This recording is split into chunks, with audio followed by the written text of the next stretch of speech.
Solomon son of David established himself firmly over his kingdom, for the Lord his God was with him and made him exceedingly great. Then Solomon spoke to all Israel, to the commanders of thousands and commanders of hundreds, to the judges and to all the leaders in Israel, the heads of families. And Solomon and the whole assembly went to the high place at Gibeon, for God's tent of meeting was there, which Moses the Lord's servant had made in the wilderness. Now David had brought up the ark of God from Kiriath-jearim to the place he had prepared for it, because he had pitched a tent for it in Jerusalem. But the bronze altar that Bezalel son of Uri, the son of Hur, had made was in Gibeon in front of the tabernacle of the Lord, so Solomon and the assembly inquired of him there. Solomon went up to the bronze altar before the Lord in the tent of meeting and offered 1,000 burnt offerings on it. That night God appeared to Solomon and said to him, "Ask for whatever you want me to give you."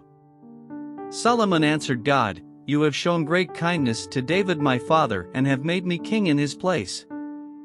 Now, Lord God, let your promise to my father David be confirmed, for you have made me king over a people who are as numerous as the dust of the earth.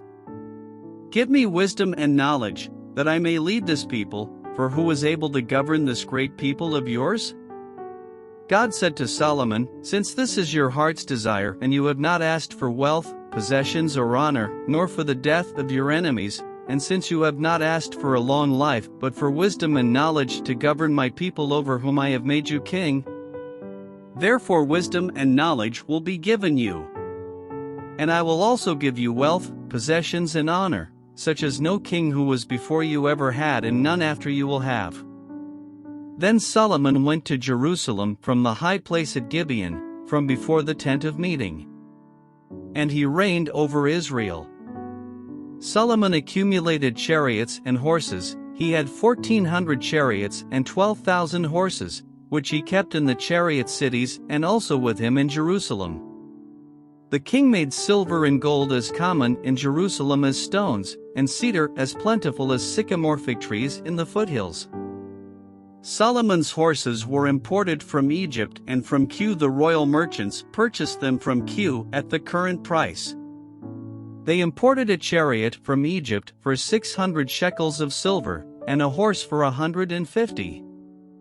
They also exported them to all the kings of the Hittites and of the Arameans. Solomon gave orders to build a temple for the name of the Lord and a royal palace for himself.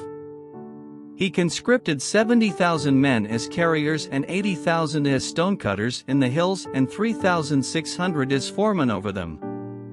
Solomon sent this message to Hiram king of Tyre, "Send me cedar logs as you did for my father David when you sent him cedar to build a palace to live in.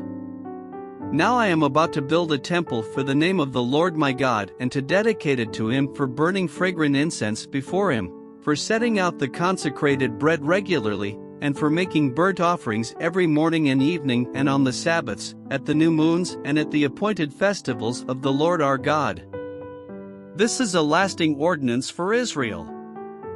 The temple I am going to build will be great, because our God is greater than all other gods. But who is able to build a temple for him, since the heavens, even the highest heavens, cannot contain him? Who then am I to build a temple for him, except as a place to burn sacrifices before him? Send me, therefore, a man skilled to work in gold and silver, bronze and iron, and in purple, crimson and blue yarn, and experienced in the art of engraving, to work in Judah and Jerusalem with my skilled workers, whom my father David provided. Send me also cedar, juniper and algum logs from Lebanon, for I know that your servants are skilled in cutting timber there. My servants will work with yours to provide me with plenty of lumber, because the temple I build must be large and magnificent. I will give your servants, the woodsmen who cut the timber, 20,000 cores of ground wheat, 20,000 cores of barley, 20,000 baths of wine and 20,000 baths of olive oil." Hiram king of Tyre replied by letter to Solomon, "Because the Lord loves his people, he has made you their king." And Hiram added, "Praise be to the Lord, the God of Israel, who made heaven and earth. He has given King David a wise son, endowed with intelligence and discernment, who will build a temple for the Lord and a palace for himself. I am sending you Huram-Abi, a man of great skill, whose mother was from Dan and whose father was from Tyre. He is trained to work in gold and silver, bronze and iron, stone and wood, and with purple and blue and crimson yarn and fine linen. He is experienced in all kinds of engraving and can execute any design given to him. He will work with your craftsmen and with those of my lord, David your father. Now let my lord send his servants the wheat and barley and the olive oil and wine he promised. And we will cut all the logs from Lebanon that you need and will float them as rafts by sea down to Joppa. You can then take them up to Jerusalem. Solomon took a census of all the foreigners residing in Israel, after the census his father David had taken, and they were found to be 153,600. He assigned 70,000 of them to be carriers and 80,000 to be stonecutters in the hills, with 3,600 foremen over them to keep the people working. Then Solomon began to build the temple of the Lord in Jerusalem on Mount Moriah, where the Lord had appeared to his father David. It was on the threshing floor of Araunah the Jebusite, the place provided by David. He began building on the 2nd day of the 2nd month in the 4th year of his reign. The foundation Solomon laid for building the temple of God was 60 cubits long and 20 cubits wide, using the cubit of the old standard. The portico at the front of the temple was 20 cubits long across the width of the building and 20 cubits high. He overlaid the inside with pure gold. He paneled the main hall with juniper and covered it with fine gold and decorated it with palm tree and chain designs. He adorned the temple with precious stones. And the gold he used was gold of Parvaim.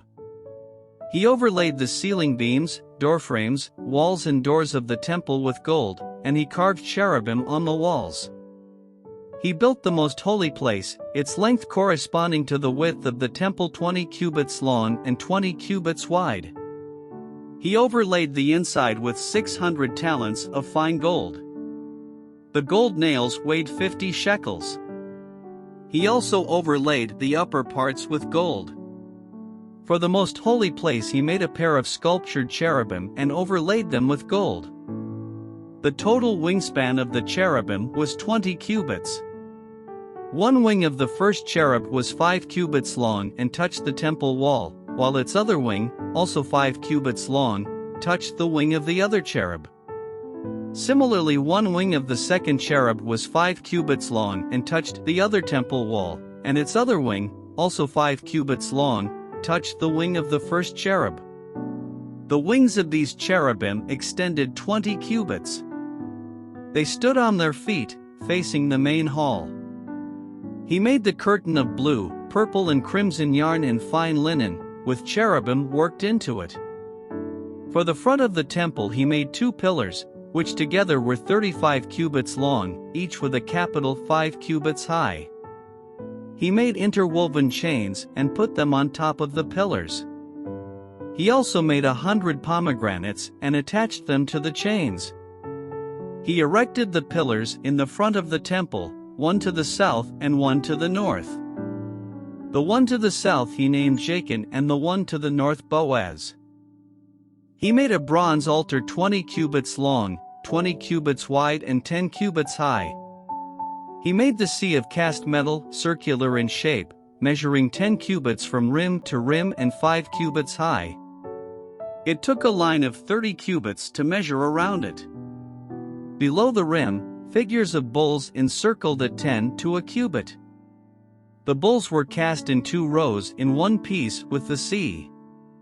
The sea stood on 12 bulls, 3 facing north, 3 facing west, 3 facing south and 3 facing east.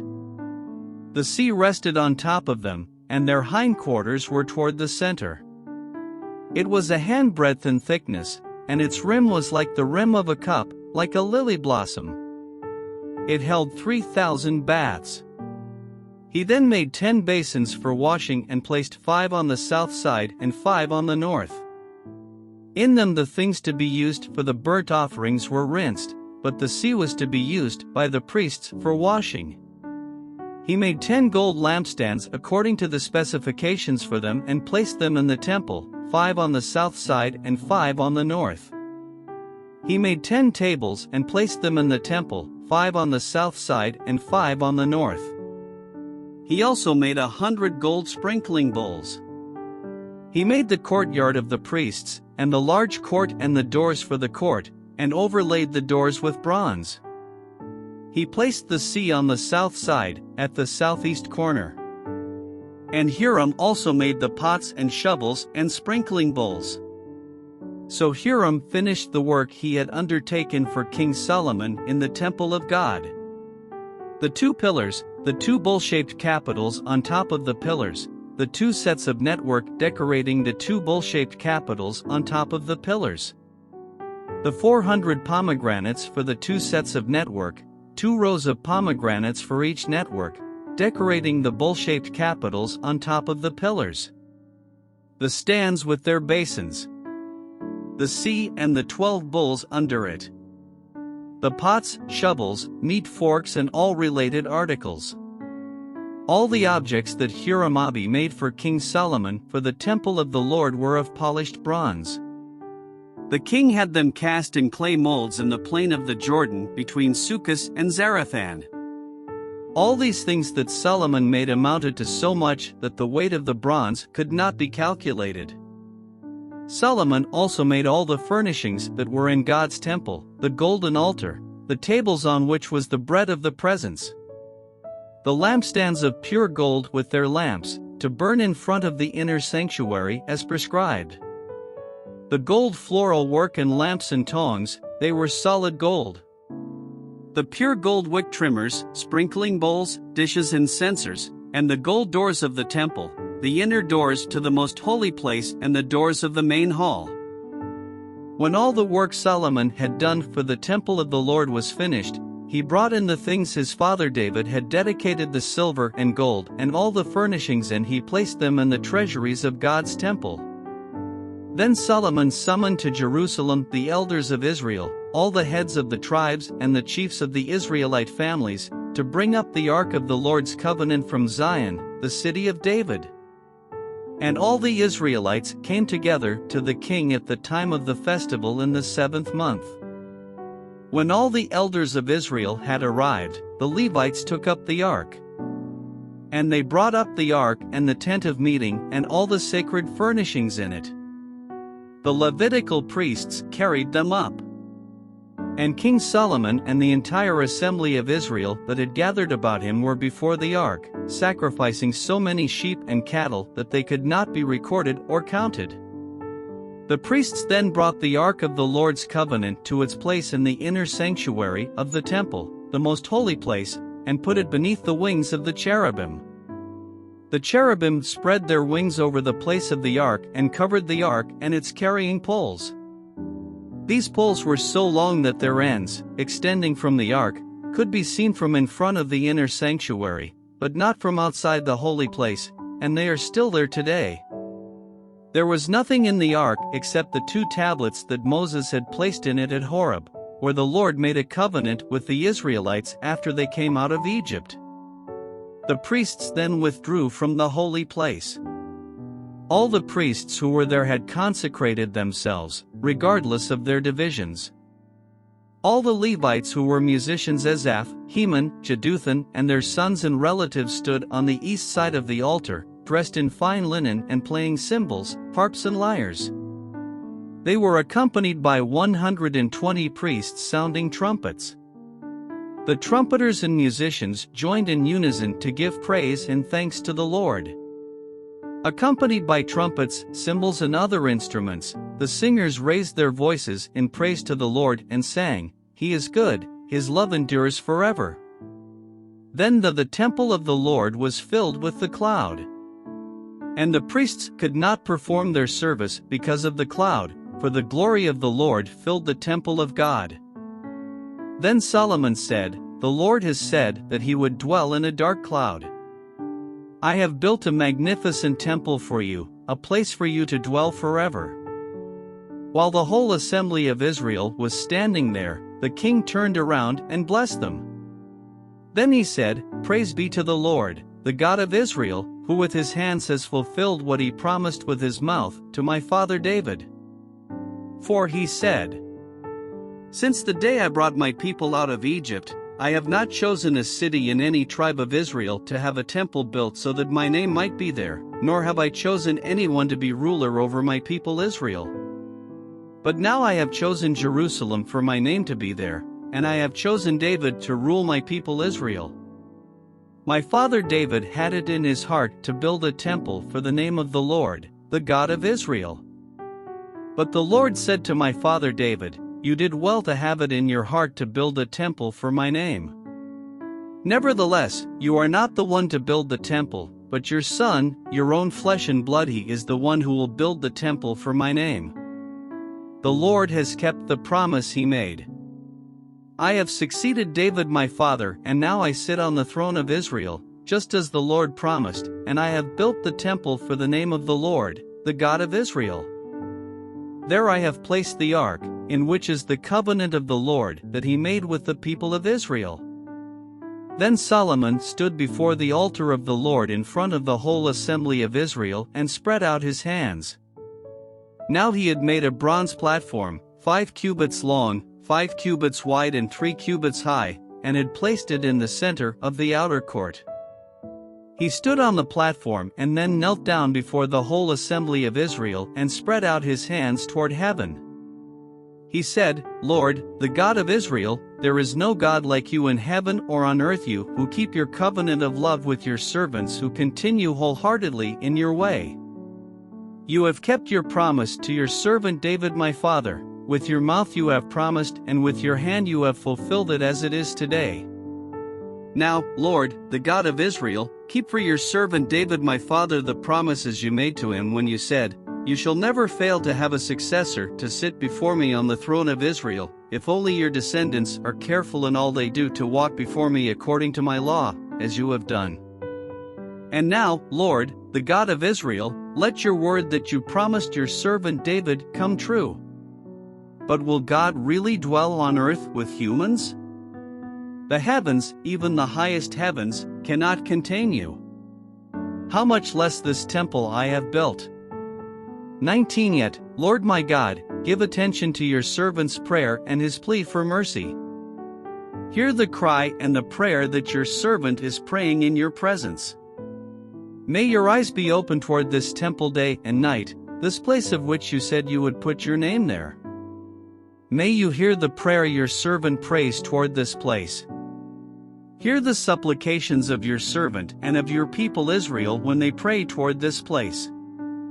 Hear from heaven, your dwelling place, and when you hear, forgive. When anyone wrongs their neighbor and is required to take an oath, and they come and swear the oath before your altar in this temple, then hear from heaven and act. Judge between your servants, condemning the guilty and bringing down on their heads what they have done, and vindicating the innocent by treating them in accordance with their innocence. When your people Israel have been defeated by an enemy because they have sinned against you, and when they turn back and give praise to your name, praying and making supplication before you in this temple, then hear from heaven and forgive the sin of your people Israel and bring them back to the land you gave to them and their ancestors. When the heavens are shut up and there is no rain because your people have sinned against you, and when they pray toward this place and give praise to your name and turn from their sin because you have afflicted them, then hear from heaven and forgive the sin of your servants, your people Israel. Teach them the right way to live, and send rain on the land you gave your people for an inheritance. When famine or plague comes to the land, or blight or mildew, locusts or grasshoppers, or when enemies besiege them in any of their cities, whatever disaster or disease may come. And when a prayer or plea is made by anyone among your people Israel being aware of their afflictions and pains, and spreading out their hands toward this temple, then hear from heaven, your dwelling place. Forgive, and deal with everyone according to all they do, since you know their hearts, for you alone know the human heart. so that they will fear you and walk in obedience to you all the time they live in the land you gave our ancestors.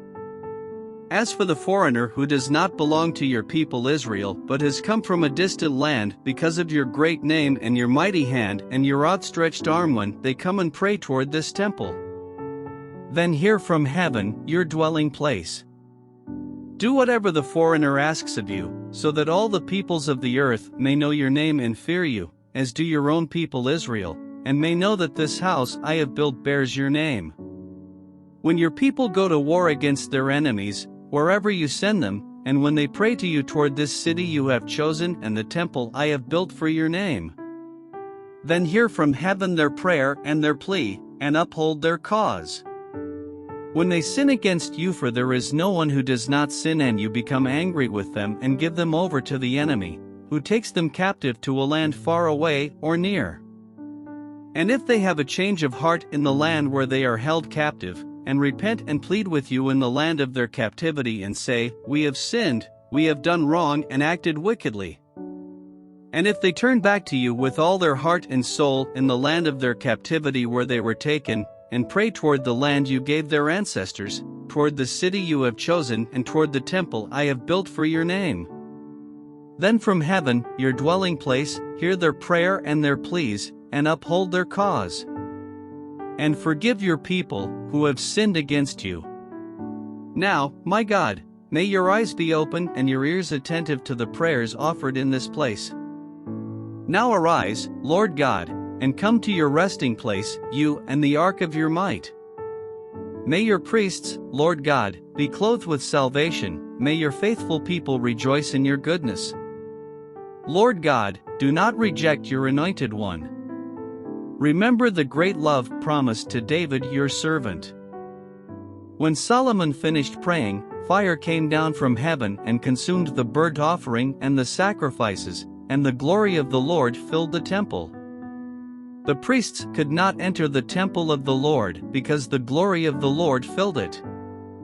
When all the Israelites saw the fire coming down and the glory of the Lord above the temple, they knelt on the pavement with their faces to the ground, and they worshipped and gave thanks to the Lord, saying, He is good, His love endures forever. Then the king and all the people offered sacrifices before the Lord. And King Solomon offered a sacrifice of 22,000 head of cattle and 120,000 sheep and goats. So the king and all the people dedicated the temple of God. The priests took their positions, as did the Levites with the Lord's musical instruments, which King David had made for praising the Lord and which were used when he gave thanks, saying, His love endures forever. Opposite the Levites, the priests blew their trumpets, and all the Israelites were standing. Solomon consecrated the middle part of the courtyard in front of the temple of the Lord, and there he offered burnt offerings and the fat of the fellowship offerings, because the bronze altar he had made could not hold the burnt offerings, the grain offerings and the fat portions. So Solomon observed the festival at that time for 7 days, and all Israel with him a vast assembly, people from Lebo-Hamath to the Wadi of Egypt.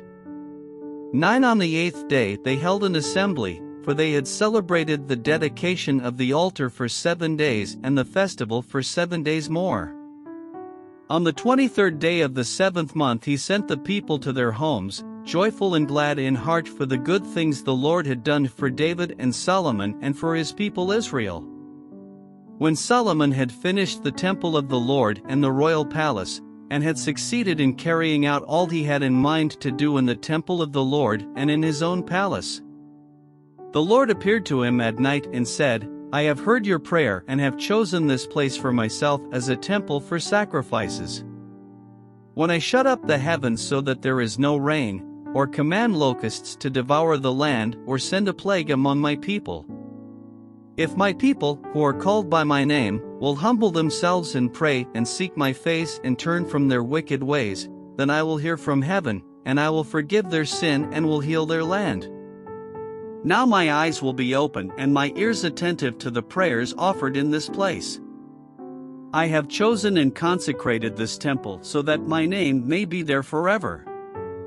My eyes and my heart will always be there. As for you, If you walk before me faithfully as David your father did, and do all I command, and observe my decrees and laws, I will establish your royal throne, as I covenanted with David your father when I said, you shall never fail to have a successor to rule over Israel. But if you turn away and forsake the decrees and commands I have given you and go off to serve other gods and worship them, then I will uproot Israel from my land, which I have given them, and will reject this temple I have consecrated for my name. I will make it a byword and an object of ridicule among all peoples. This temple will become a heap of rubble. All who pass by will be appalled and say, why has the Lord done such a thing to this land and to this temple? People will answer, because they have forsaken the Lord, the God of their ancestors, who brought them out of Egypt, and have embraced other gods, worshipping and serving them. That is why he brought all this disaster on them. At the end of 20 years, during which Solomon built the temple of the Lord and his own palace, Solomon rebuilt the villages that Hiram had given him, and settled Israelites in them. Solomon then went to Hamath Zobah and captured it. He also built up Tadmor in the desert and all the store cities he had built in Hamath. He rebuilt Upper Beth Horon and Lower Beth Horon as fortified cities, with walls and with gates and bars, as well as Baalath and all his store cities, and all the cities for his chariots and for his horses, whatever he desired to build in Jerusalem, in Lebanon, and throughout all the territory he ruled. There were still people left from the Hittites, Amorites, Perizzites, Hivites, and Jebusites. These people were not Israelites. Solomon conscripted the descendants of all these people remaining in the land whom the Israelites had not destroyed to serve as slave labor, as it is to this day. But Solomon did not make slaves of the Israelites for his work. They were his fighting men, commanders of his captains, and commanders of his chariots and charioteers. They were also King Solomon's chief officials, 250 officials supervising the men. Solomon brought Pharaoh's daughter up from the city of David to the palace he had built for her, for he said, my wife must not live in the palace of David king of Israel, because the places the ark of the Lord has entered are holy. On the altar of the Lord that he had built in front of the portico, Solomon sacrificed burnt offerings to the Lord. According to the daily requirement for offerings commanded by Moses for the Sabbaths, the new moons and the 3 annual festivals, the festival of unleavened bread, the festival of weeks, and the festival of tabernacles. In keeping with the ordinance of his father David, he appointed the divisions of the priests for their duties, and the Levites to lead the praise and to assist the priests according to each day's requirement. He also appointed the gatekeepers by divisions for the various gates, because this was what David the man of God had ordered. They did not deviate from the king's commands to the priests or to the Levites in any matter, including that of the treasuries. All Solomon's work was carried out, from the day the foundation of the temple of the Lord was laid until its completion. So the temple of the Lord was finished. Then Solomon went to Ezion-Geber and Elath on the coast of Edom. And Hiram sent him ships, commanded by his own men, sailors who knew the sea. These, with Solomon's men, sailed to Ophir and brought back 450 talents of gold, which they delivered to King Solomon. When the Queen of Sheba heard of Solomon's fame, she came to Jerusalem to test him with hard questions. Arriving with a very great caravan with camels carrying spices, large quantities of gold, and precious stones, she came to Solomon and talked with him about all she had on her mind. To Solomon answered all her questions. Nothing was too hard for him to explain to her. When the Queen of Sheba saw the wisdom of Solomon, as well as the palace he had built, the food on his table, the seating of his officials, the attending servants in their robes, the cupbearers in their robes, and the burnt offerings he made at the temple of the Lord, she was overwhelmed. She said to the king, the report I heard in my own country about your achievements and your wisdom is true. But I did not believe what they said until I came and saw with my own eyes. Indeed, not even half the greatness of your wisdom was told me. You have far exceeded the report I heard. How happy your people must be! How happy your officials, who continually stand before you and hear your wisdom!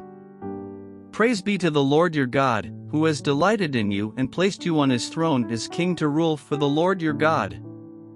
Because of the love of your God for Israel and his desire to uphold them forever, he has made you king over them, to maintain justice and righteousness. Then she gave the king 120 talents of gold, large quantities of spices, and precious stones. There had never been such spices as those the queen of Sheba gave to King Solomon. The servants of Hiram and the servants of Solomon brought gold from Ophir. They also brought algum wood and precious stones. The king used the algum wood to make steps for the temple of the Lord and for the royal palace, and to make harps and lyres for the musicians. Nothing like them had ever been seen in Judah. King Solomon gave the queen of Sheba all she desired and asked for. He gave her more than she had brought to him. Then she left and returned with her retinue to her own country. The weight of the gold that Solomon received yearly was 666 talents, not including the revenues brought in by merchants and traders. Also, all the kings of Arabia and the governors of the territories brought gold and silver to Solomon. King Solomon made 200 large shields of hammered gold. 600 shekels of hammered gold went into each shield. He also made 300 small shields of hammered gold, with 300 shekels of gold in each shield. The king put them in the palace of the forest of Lebanon. Then the king made a great throne covered with ivory and overlaid with pure gold. The throne had 6 steps, and a footstool of gold was attached to it. On both sides of the seat were armrests, with a lion standing beside each of them. 12 lions stood on the 6 steps, one at either end of each step. Nothing like it had ever been made for any other kingdom. All King Solomon's goblets were gold, and all the household articles in the palace of the forest of Lebanon were pure gold. Nothing was made of silver, because silver was considered of little value in Solomon's day.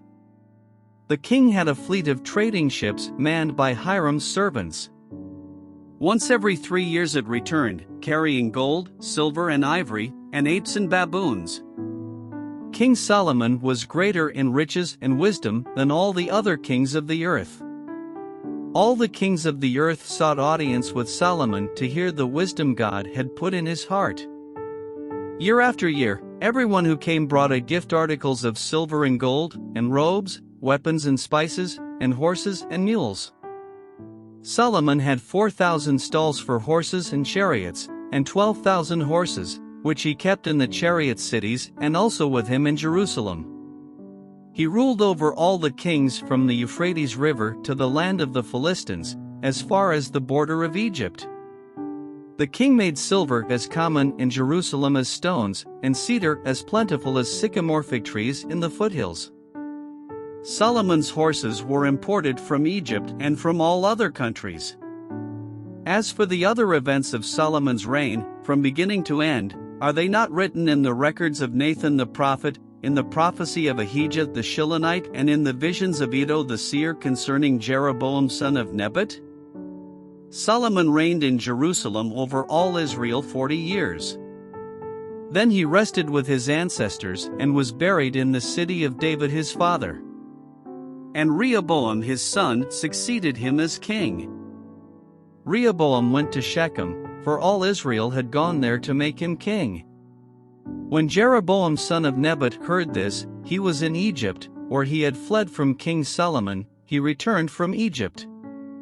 So they sent for Jeroboam, and he and all Israel went to Rehoboam and said to him, "Your father put a heavy yoke on us, but now lighten the harsh labor and the heavy yoke he put on us, and we will serve you." Rehoboam answered, "Come back to me in 3 days." So the people went away. Then King Rehoboam consulted the elders who had served his father Solomon during his lifetime. "How would you advise me to answer these people?" he asked. They replied, "If you will be kind to these people and please them and give them a favorable answer, they will always be your servants." But Rehoboam rejected the advice the elders gave him and consulted the young men who had grown up with him and were serving him. He asked them, "What is your advice?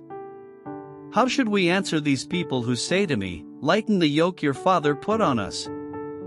The young men who had grown up with him replied, "The people have said to you, 'Your father put a heavy yoke on us, but make our yoke lighter.' Now tell them, 'My little finger is thicker than my father's waist. My father laid on you a heavy yoke, I will make it even heavier. My father scourged you with whips, I will scourge you with scorpions." 3 days later Jeroboam and all the people returned to Rehoboam, as the king had said, "Come back to me in 3 days." The king answered them harshly, rejecting the advice of the elders. He followed the advice of the young men and said, "My father made your yoke heavy, I will make it even heavier. My father scourged you with whips, I will scourge you with scorpions." So the king did not listen to the people, for this turn of events was from God, to fulfill the word the Lord had spoken to Jeroboam son of Nebat through Ahijah the Shilonite. When all Israel saw that the king refused to listen to them, they answered the king, "What share do we have in David, what part in Jesse's son? To your tents, Israel. Look after your own house, David." So all the Israelites went home. But as for the Israelites who were living in the towns of Judah, Rehoboam still ruled over them. King Rehoboam sent out Adoniram, who was in charge of forced labor, but the Israelites stoned him to death. King Rehoboam, however, managed to get into his chariot and escape to Jerusalem.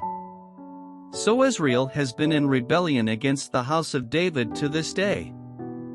When Rehoboam arrived in Jerusalem, he mustered Judah and Benjamin 180,000 able young men to go to war against Israel and to regain the kingdom for Rehoboam. But this word of the Lord came to Shemaiah the man of God. "Say to Rehoboam son of Solomon king of Judah and to all Israel in Judah and Benjamin, this is what the Lord says, do not go up to fight against your fellow Israelites. Go home, every one of you, for this is my doing." So they obeyed the words of the Lord and turned back from marching against Jeroboam. Rehoboam lived in Jerusalem and built up towns for defense in Judah, 6 Bethlehem, Etam, Tekoa, Beth-zur, Soko, Adullam, Gath, Mareshah, Ziph, Adoraim, Lachish, Azekah, Zorah, Aijalon and Hebron. These were fortified cities in Judah and Benjamin. He strengthened their defenses and put commanders in them, with supplies of food, olive oil and wine. He put shields and spears in all the cities, and made them very strong. So Judah and Benjamin were his. The priests and Levites from all their districts throughout Israel sided with him. The Levites even abandoned their pasture lands and property and came to Judah and Jerusalem, because Jeroboam and his sons had rejected them as priests of the Lord. When he appointed his own priests for the high places and for the goat and calf idols he had made. Those from every tribe of Israel who set their hearts on seeking the Lord, the God of Israel, followed the Levites to Jerusalem to offer sacrifices to the Lord, the God of their ancestors. They strengthened the kingdom of Judah and supported Rehoboam son of Solomon 3 years, following the ways of David and Solomon during this time. Rehoboam married Mahalath, who was the daughter of David's son Jeremoth and of Abihail, the daughter of Jesse's son Eliab. She bore him sons, Jush, Shemariah and Zaim. Then he married Maacah daughter of Absalom, who bore him Abijah, Attai, Ziza and Shelemith. Rehoboam loved Maacah daughter of Absalom more than any of his other wives and concubines. In all, he had 18 wives and 60 concubines, 28 sons and 60 daughters. Rehoboam appointed Abijah son of Maacah as crown prince among his brothers, in order to make him king. He acted wisely, dispersing some of his sons throughout the districts of Judah and Benjamin, and to all the fortified cities. He gave them abundant provisions and took many wives for them. After Rehoboam's position as king was established and he had become strong, he and all Israel with him abandoned the law of the Lord. Because they had been unfaithful to the Lord, Shishak king of Egypt attacked Jerusalem in the 5th year of King Rehoboam. With 1,200 chariots and 60,000 horsemen and the innumerable troops of Libyans, Sukkites and Cushites that came with him from Egypt. He captured the fortified cities of Judah and came as far as Jerusalem. Then the prophet Shemaiah came to Rehoboam and to the leaders of Judah who had assembled in Jerusalem for fear of Shishak, and he said to them, "This is what the Lord says, you have abandoned me, therefore, I now abandon you to Shishak." The leaders of Israel and the king humbled themselves and said, "The Lord is just." When the Lord saw that they humbled themselves, this word of the Lord came to Shemaiah, "Since they have humbled themselves, I will not destroy them but will soon give them deliverance. My wrath will not be poured out on Jerusalem through Shishak. They will, however, become subject to him, so that they may learn the difference between serving me and serving the kings of other lands." When Shishak king of Egypt attacked Jerusalem, he carried off the treasures of the temple of the Lord and the treasures of the royal palace. He took everything, including the gold shields Solomon had made. So King Rehoboam made bronze shields to replace them and assigned these to the commanders of the guard on duty at the entrance to the royal palace. Whenever the king went to the Lord's temple, the guards went with him, bearing the shields, and afterward they returned them to the guardroom. Because Rehoboam humbled himself, the Lord's anger turned from him, and he was not totally destroyed. Indeed, there was some good in Judah. King Rehoboam established himself firmly in Jerusalem and continued as king. He was 41 years old when he became king, and he reigned 17 years in Jerusalem, the city the Lord had chosen out of all the tribes of Israel in which to put his name. His mother's name was Naamah, she was an Ammonite. He did evil because he had not set his heart on seeking the Lord. As for the events of Rehoboam's reign, from beginning to end, are they not written in the records of Shemaiah the prophet and of Iddo the seer that deal with genealogies? There was continual warfare between Rehoboam and Jeroboam. Rehoboam rested with his ancestors and was buried in the city of David. And Abijah his son succeeded him as king. In the 18th year of the reign of Jeroboam, Abijah became king of Judah. And he reigned in Jerusalem 3 years. His mother's name was Maacah, a daughter of Uriel of Gibeah. There was war between Abijah and Jeroboam. 3 Abijah went into battle with an army of 400,000 able fighting men, and Jeroboam drew up a battle line against him with 800,000 able troops. Abijah stood on Mount Zemaraim in the hill country of Ephraim and said, "Jeroboam and all Israel, listen to me. Don't you know that the Lord, the God of Israel, has given the kingship of Israel to David and his descendants forever by a covenant of salt?" Yet Jeroboam son of Nebat, an official of Solomon son of David, rebelled against his master. Some worthless scoundrels gathered around him and opposed Rehoboam son of Solomon when he was young and indecisive and not strong enough to resist them. And now you plan to resist the kingdom of the Lord, which is in the hands of David's descendants. You are indeed a vast army and have with you the golden calves that Jeroboam made to be your gods. But didn't you drive out the priests of the Lord, the sons of Aaron, and the Levites, and make priests of your own as the peoples of other lands do? Whoever comes to consecrate himself with a young bull and 7 rams may become a priest of what are not gods. As for us, the Lord is our God, and we have not forsaken him. The priests who serve the Lord are sons of Aaron, and the Levites assist them. Every morning and evening they present burnt offerings and fragrant incense to the Lord. They set out the bread on the ceremonially clean table and light the lamps on the gold lampstand every evening. We are observing the requirements of the Lord our God. But you have forsaken him. God is with us, he is our leader. His priests with their trumpets will sound the battle cry against you. People of Israel, do not fight against the Lord, the God of your ancestors, for you will not succeed. Now Jeroboam had sent troops around to the rear, so that while he was in front of Judah, the ambush was behind them. Judah turned and saw that they were being attacked at both front and rear.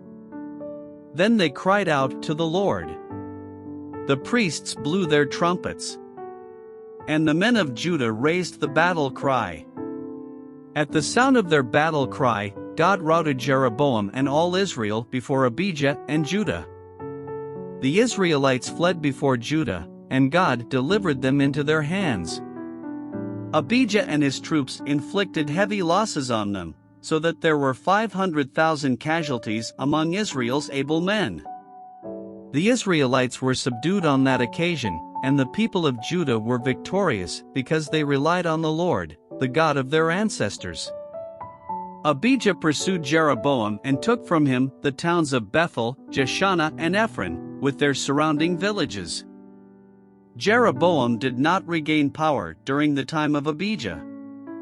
And the Lord struck him down and he died. But Abijah grew in strength. He married 14 wives and had 22 sons and 16 daughters. The other events of Abijah's reign, what he did and what he said, are written in the annotations of the prophet Iddo.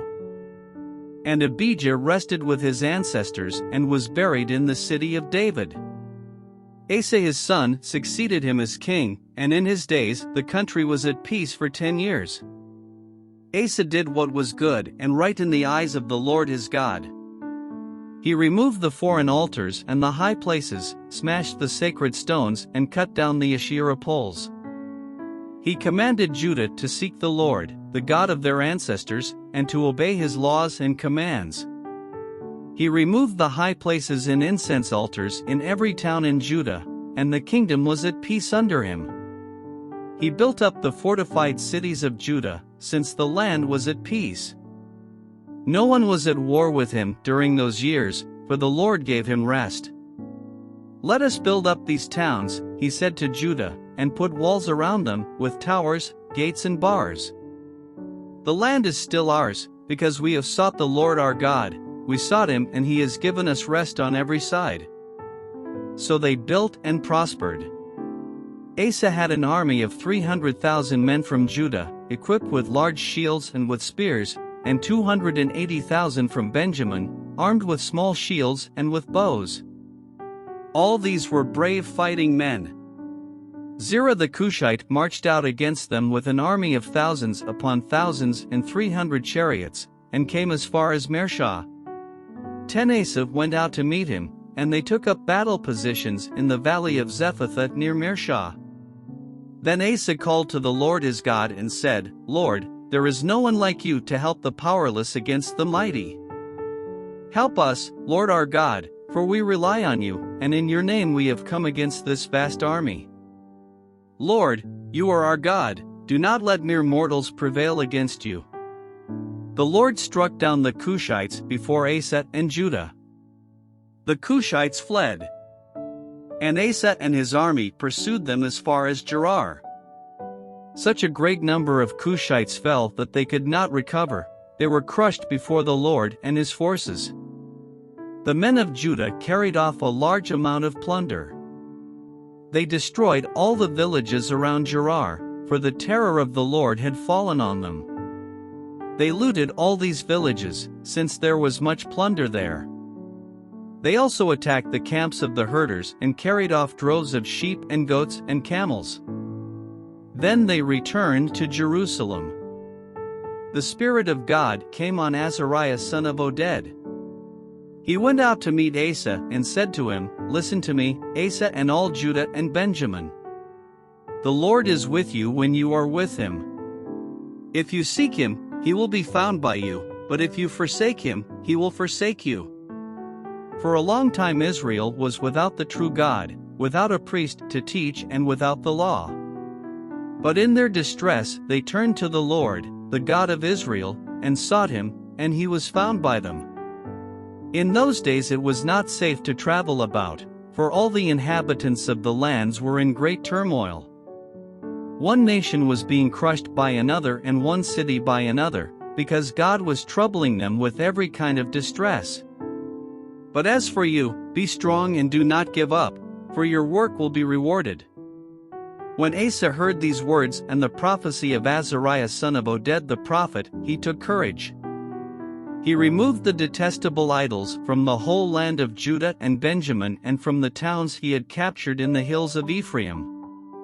He repaired the altar of the Lord that was in front of the portico of the Lord's temple. Then he assembled all Judah and Benjamin and the people from Ephraim, Manasseh and Simeon who had settled among them, for large numbers had come over to him from Israel when they saw that the Lord his God was with him. They assembled at Jerusalem in the 3rd month of the 15th year of Asa's reign. At that time they sacrificed to the Lord 700 head of cattle and 7,000 sheep and goats from the plunder they had brought back. They entered into a covenant to seek the Lord, the God of their ancestors, with all their heart and soul. All who would not seek the Lord, the God of Israel, were to be put to death, whether small or great, man or woman. They took an oath to the Lord with loud acclamation, with shouting and with trumpets and horns. All Judah rejoiced about the oath, because they had sworn it wholeheartedly. They sought God eagerly, and he was found by them. So the Lord gave them rest on every side. King Asa also deposed his grandmother Maacah from her position as queen mother, because she had made a repulsive image for the worship of Asherah. Asa cut it down, broke it up and burned it in the Kidron Valley. Although he did not remove the high places from Israel, Asa's heart was fully committed to the Lord all his life. He brought into the temple of God the silver and gold and the articles that he and his father had dedicated. There was no more war until the 35th year of Asa's reign. In the 36th year of Asa's reign, Baasha king of Israel went up against Judah and fortified Ramah to prevent anyone from leaving or entering the territory of Asa king of Judah. Asa then took the silver and gold out of the treasuries of the Lord's temple and of his own palace and sent it to Benhadad king of Aram, who was ruling in Damascus.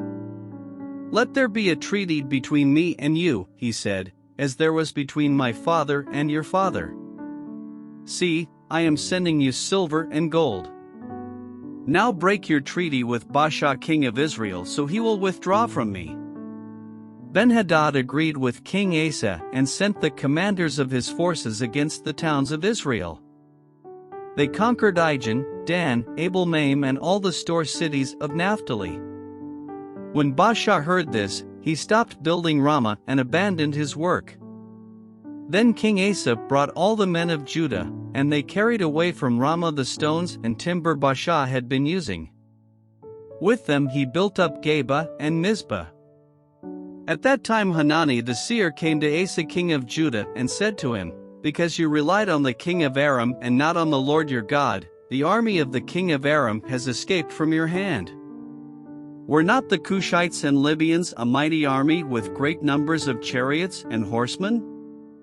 Yet when you relied on the Lord, he delivered them into your hand. For the eyes of the Lord range throughout the earth to strengthen those whose hearts are fully committed to him. You have done a foolish thing, and from now on you will be at war." Asa was angry with the seer. Because of this, he was so enraged that he put him in prison. At the same time Asa brutally oppressed some of the people. The events of Asa's reign, from beginning to end, are written in the book of the kings of Judah and Israel. In the 39th year of his reign Asa was afflicted with a disease in his feet. Though his disease was severe, even in his illness he did not seek help from the Lord, but only from the physicians. Then in the 41st year of his reign Asa died and rested with his ancestors. They buried him in the tomb that he had cut out for himself in the city of David. They laid him on a bier covered with spices and various blended perfumes, and they made a huge fire in his honor. Jehoshaphat his son succeeded him as king and strengthened himself against Israel. He stationed troops in all the fortified cities of Judah and put garrisons in Judah and in the towns of Ephraim that his father Asa had captured. The Lord was with Jehoshaphat because he followed the ways of his father David before him. He did not consult the Baals, but sought the God of his father and followed his commands rather than the practices of Israel.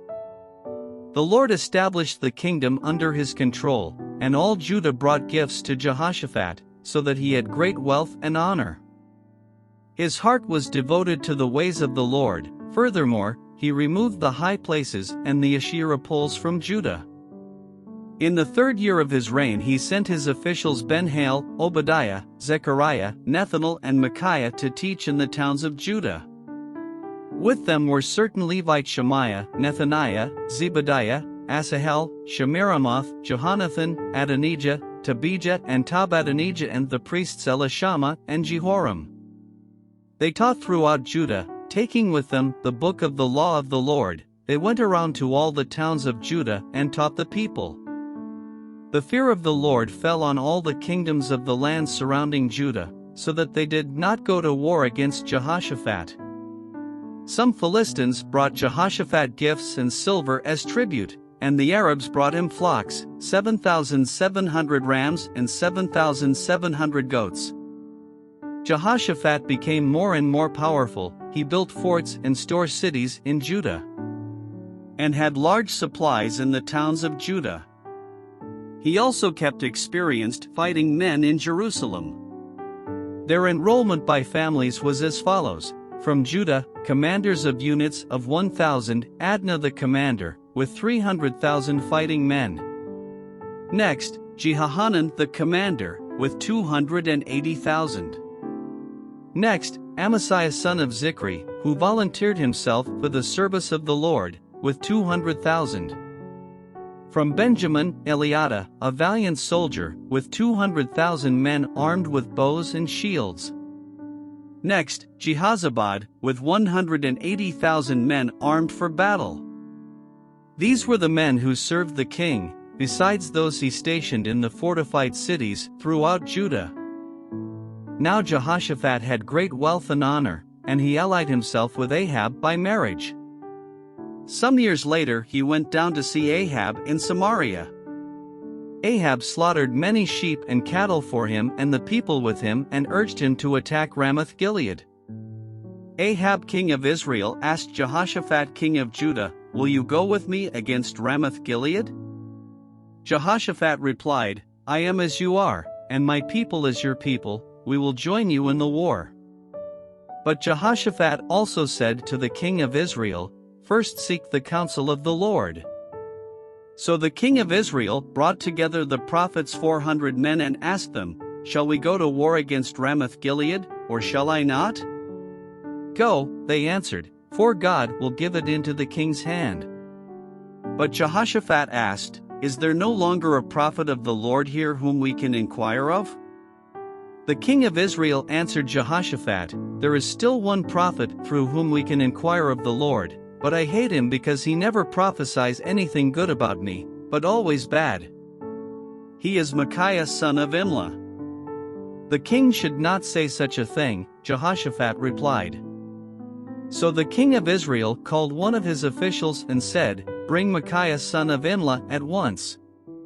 Dressed in their royal robes, the king of Israel and Jehoshaphat king of Judah were sitting on their thrones at the threshing floor by the entrance of the gate of Samaria, with all the prophets prophesying before them. 10 Now Zedekiah son of Kenana had made iron horns, and he declared, "This is what the Lord says, with these you will gore the Arameans until they are destroyed." All the other prophets were prophesying the same thing. "Attack Ramoth-Gilead and be victorious," they said, "for the Lord will give it into the king's hand." The messenger who had gone to summon Micaiah said to him, "Look, the other prophets without exception are predicting success for the king. Let your word agree with theirs, and speak favorably." But Micaiah said, "As surely as the Lord lives, I can tell him only what my God says." When he arrived, the king asked him, "Micaiah, shall we go to war against Ramoth-Gilead, or shall I not?" "Attack and be victorious," he answered, "for they will be given into your hand." The king said to him, "How many times must I make you swear to tell me nothing but the truth in the name of the Lord?" Then Micaiah answered, "I saw all Israel scattered on the hills like sheep without a shepherd, and the Lord said, 'These people have no master. Let each one go home in peace.'" The king of Israel said to Jehoshaphat, "Didn't I tell you that he never prophesies anything good about me, but only bad?" Micaiah continued, "Therefore hear the word of the Lord. I saw the Lord sitting on his throne with all the multitudes of heaven standing on his right and on his left. And the Lord said, 'Who will entice Ahab king of Israel into attacking Ramoth-Gilead and going to his death there?' One suggested this, and another that. Finally, a spirit came forward, stood before the Lord and said, 'I will entice him.' 'By what means?' the Lord asked. 'I will go and be a deceiving spirit in the mouths of all his prophets,' he said. 'You will succeed in enticing him,' said the Lord. 'Go and do it.' So now the Lord has put a deceiving spirit in the mouths of these prophets of yours. The Lord has decreed disaster for you." Then Zedekiah son of Kenana went up and slapped Micaiah in the face. "Which way did the Spirit from the Lord go when he went from me to speak to you?" he asked. Micaiah replied, "You will find out on the day you go to hide in an inner room." The king of Israel then ordered, "Take Micaiah and send him back to Amon the ruler of the city and to Joash the king's son. And say, 'This is what the king says, put this fellow in prison and give him nothing but bread and water until I return safely.'" Micaiah declared, "If you ever return safely, the Lord has not spoken through me." Then he added, "Mark my words, all you people." So the king of Israel and Jehoshaphat king of Judah went up to Ramoth-Gilead. The king of Israel said to Jehoshaphat, "I will enter the battle in disguise, but you wear your royal robes." So the king of Israel disguised himself and went into battle. Now the king of Aram had ordered his chariot commanders, "Do not fight with anyone, small or great, except the king of Israel." When the chariot commanders saw Jehoshaphat, they thought, "This is the king of Israel." So they turned to attack him, but Jehoshaphat cried out, and the Lord helped him. God drew them away from him. For when the chariot commanders saw that he was not the king of Israel, they stopped pursuing him. But someone drew his bow at random and hit the king of Israel between the breastplate and the scale armor. The king told the chariot driver, "Wheel around and get me out of the fighting. I've been wounded." All day long the battle raged, and the king of Israel propped himself up in his chariot facing the Arameans until evening. Then at sunset he died.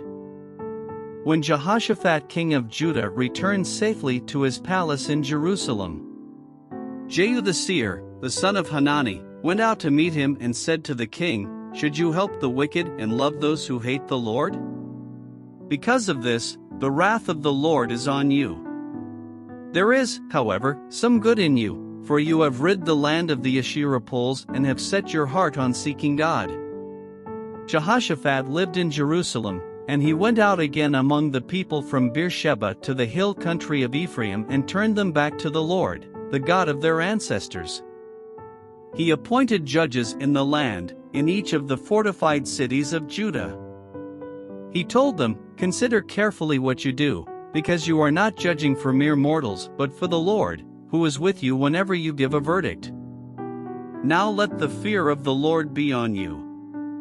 Judge carefully, for with the Lord our God there is no injustice or partiality or bribery." In Jerusalem also, Jehoshaphat appointed some of the Levites, priests and heads of Israelite families to administer the law of the Lord and to settle disputes. And they lived in Jerusalem. He gave them these orders: "You must serve faithfully and wholeheartedly in the fear of the Lord.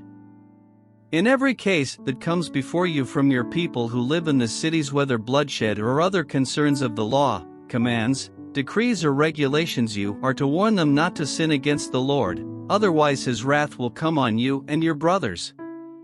Do this, and you will not sin. Amariah the chief priest will be over you in any matter concerning the Lord, and Zebadiah son of Ishmael, the leader of the tribe of Judah, will be over you in any matter concerning the king, and the Levites will serve as officials before you. Act with courage, and may the Lord be with those who do well. After this, the Moabites and Ammonites with some of the Meunites came to wage war against Jehoshaphat.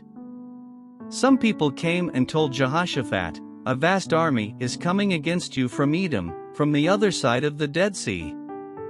It is already in Hazes and Tamar, that is, En-Gedi." Alarmed, Jehoshaphat resolved to inquire of the Lord, and he proclaimed a fast for all Judah. The people of Judah came together to seek help from the Lord, indeed, they came from every town in Judah to seek him. Then Jehoshaphat stood up in the assembly of Judah and Jerusalem at the temple of the Lord in the front of the new courtyard, and said, "Lord, the God of our ancestors, are you not the God who is in heaven? You rule over all the kingdoms of the nations. Power and might are in your hand, and no one can withstand you. Our God, did you not drive out the inhabitants of this land before your people Israel and give it forever to the descendants of Abraham your friend? They have lived in it and have built in it a sanctuary for your name, saying, 'If calamity comes upon us, whether the sword of judgment, or plague or famine, we will stand in your presence before this temple that bears your name and will cry out to you in our distress, and you will hear us and save us.'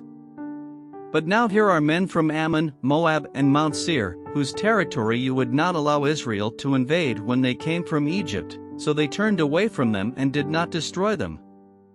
See how they are repaying us by coming to drive us out of the possession you gave us as an inheritance. Our God, will you not judge them? For we have no power to face this vast army that is attacking us. We do not know what to do, but our eyes are on you." All the men of Judah, with their wives and children and little ones, stood there before the Lord. Then the Spirit of the Lord came on Jahaziel son of Zechariah, the son of Benaiah, the son of Jeiel, the son of Mattaniah, a Levite and descendant of Asaph, as he stood in the assembly. He said, "Listen, King Jehoshaphat and all who live in Judah and Jerusalem. This is what the Lord says to you, do not be afraid or discouraged because of this vast army. For the battle is not yours, but God's. 16 Tomorrow march down against them. They will be climbing up by the pass of Ziz, and you will find them at the end of the gorge in the desert of Jeruel. 17 You will not have to fight this battle. Take up your positions, stand firm and see the deliverance the Lord will give you, Judah and Jerusalem. Do not be afraid, do not be discouraged. Go out to face them tomorrow, and the Lord will be with you." Jehoshaphat bowed down with his face to the ground, and all the people of Judah and Jerusalem fell down and worshipped before the Lord. Then some Levites from the Kohathites and Korahites stood up and praised the Lord, the God of Israel, with a very loud voice. Early in the morning they left for the desert of Tekoa. As they set out, Jehoshaphat stood and said, "Listen to me, Judah and people of Jerusalem. Have faith in the Lord your God and you will be upheld, have faith in his prophets and you will be successful." After consulting the people, Jehoshaphat appointed men to sing to the Lord and to praise him for the splendor of his holiness as they went out at the head of the army, saying, "Give thanks to the Lord, for his love endures forever." As they began to sing and praise, the Lord set ambushes against the men of Ammon and Moab and Mount Seir who were invading Judah, and they were defeated. The Ammonites and Moabites rose up against the men from Mount Seir to destroy and annihilate them. After they finished slaughtering the men from Seir, they helped to destroy one another. When the men of Judah came to the place that overlooks the desert and looked toward the vast army, they saw only dead bodies lying on the ground. No one had escaped. So Jehoshaphat and his men went to carry off their plunder, and they found among them a great amount of equipment and clothing and also articles of value more than they could take away. There was so much plunder that it took 3 days to collect it. On the 4th day they assembled in the valley of Barakah, where they praised the Lord. This is why it is called the Valley of Barakah to this day. Then, led by Jehoshaphat, all the men of Judah and Jerusalem returned joyfully to Jerusalem, for the Lord had given them cause to rejoice over their enemies. They entered Jerusalem and went to the temple of the Lord with harps and lyres and trumpets. The fear of God came on all the surrounding kingdoms when they heard how the Lord had fought against the enemies of Israel. And the kingdom of Jehoshaphat was at peace, for his God had given him rest on every side. So Jehoshaphat reigned over Judah. He was 35 years old when he became king of Judah, and he reigned in Jerusalem 25 years. His mother's name was Azubah, daughter of Shilhi. He followed the ways of his father Asa and did not stray from them. He did what was right in the eyes of the Lord. The high places, however, were not removed, and the people still had not set their hearts on the God of their ancestors. The other events of Jehoshaphat's reign, from beginning to end, are written in the annals of Jehu son of Hanani, which are recorded in the book of the kings of Israel. Later, Jehoshaphat king of Judah made an alliance with Ahaziah king of Israel, whose ways were wicked. He agreed with him to construct a fleet of trading ships. After these were built at Ezion-Geber, Eleazar son of Dodavahu of Mershah prophesied against Jehoshaphat, saying, "Because you have made an alliance with Ahaziah, the Lord will destroy what you have made." The ships were wrecked and were not able to set sail to trade. Then Jehoshaphat rested with his ancestors and was buried with them in the city of David. And Jehoram his son succeeded him as king. Jehoram's brothers, the sons of Jehoshaphat, were Azariah, Jehiel, Zechariah, Azariahu, Michael, and Shephatiah. All these were sons of Jehoshaphat king of Israel. Their father had given them many gifts of silver and gold and articles of value, as well as fortified cities in Judah, but he had given the kingdom to Jehoram because he was his firstborn son. When Jehoram established himself firmly over his father's kingdom, he put all his brothers to the sword along with some of the officials of Israel. Jehoram was 32 years old when he became king, and he reigned in Jerusalem 8 years. He followed the ways of the kings of Israel, as the house of Ahab had done, for he married a daughter of Ahab. He did evil in the eyes of the Lord. Nevertheless, because of the covenant the Lord had made with David, the Lord was not willing to destroy the house of David. He had promised to maintain a lamp for him and his descendants forever. In the time of Jehoram, Edom rebelled against Judah and set up its own king. So Jehoram went there with his officers and all his chariots. The Edomites surrounded him and his chariot commanders, but he rose up and broke through by night. To this day Edom has been in rebellion against Judah. Libnah revolted at the same time, because Jehoram had forsaken the Lord, the God of his ancestors. He had also built high places on the hills of Judah and had caused the people of Jerusalem to prostitute themselves and had led Judah astray. Jehoram received a letter from Elijah the prophet, which said, "This is what the Lord, the God of your father David, says, you have not followed the ways of your father Jehoshaphat or of Asa king of Judah. But you have followed the ways of the kings of Israel, and you have led Judah and the people of Jerusalem to prostitute themselves, just as the house of Ahab did. You have also murdered your own brothers, members of your own family, men who were better than you. So now the Lord is about to strike your people, your sons, your wives, and everything that is yours, with a heavy blow. You yourself will be very ill with a lingering disease of the bowels, until the disease causes your bowels to come out." The Lord aroused against Jehoram the hostility of the Philistines and of the Arabs who lived near the Cushites. They attacked Judah, invaded it, and carried off all the goods found in the king's palace, together with his sons and wives. Not a son was left to him except Ahaziah, the youngest. After all this, the Lord afflicted Jehoram with an incurable disease of the bowels. In the course of time, at the end of the 2nd year, his bowels came out because of the disease, and he died in great pain. His people made no funeral fire in his honor, as they had for his predecessors. Jehoram was 32 years old when he became king, and he reigned in Jerusalem 8 years. He passed away, to no one's regret, and was buried in the city of David, but not in the tombs of the kings. The people of Jerusalem made Ahaziah, Jehoram's youngest son, king in his place, since the raiders, who came with the Arabs into the camp, had killed all the older sons. So Ahaziah son of Jehoram king of Judah began to reign. Ahaziah was 22 years old when he became king, and he reigned in Jerusalem 1 year. His mother's name was Athaliah, a granddaughter of Omri. He too followed the ways of the house of Ahab, for his mother encouraged him to act wickedly. He did evil in the eyes of the Lord, as the house of Ahab had done, for after his father's death they became his advisers, to his undoing. He also followed their counsel when he went with Joram son of Ahab king of Israel to wage war against Hazael king of Aram at Ramoth-Gilead. The Arameans wounded Joram. So he returned to Jezreel to recover from the wounds they had inflicted on him at Ramoth in his battle with Hazael king of Aram. Then Ahaziah son of Jehoram king of Judah went down to Jezreel to see Joram son of Ahab because he had been wounded. Through Ahaziah's visit to Joram, God brought about Ahaziah's downfall.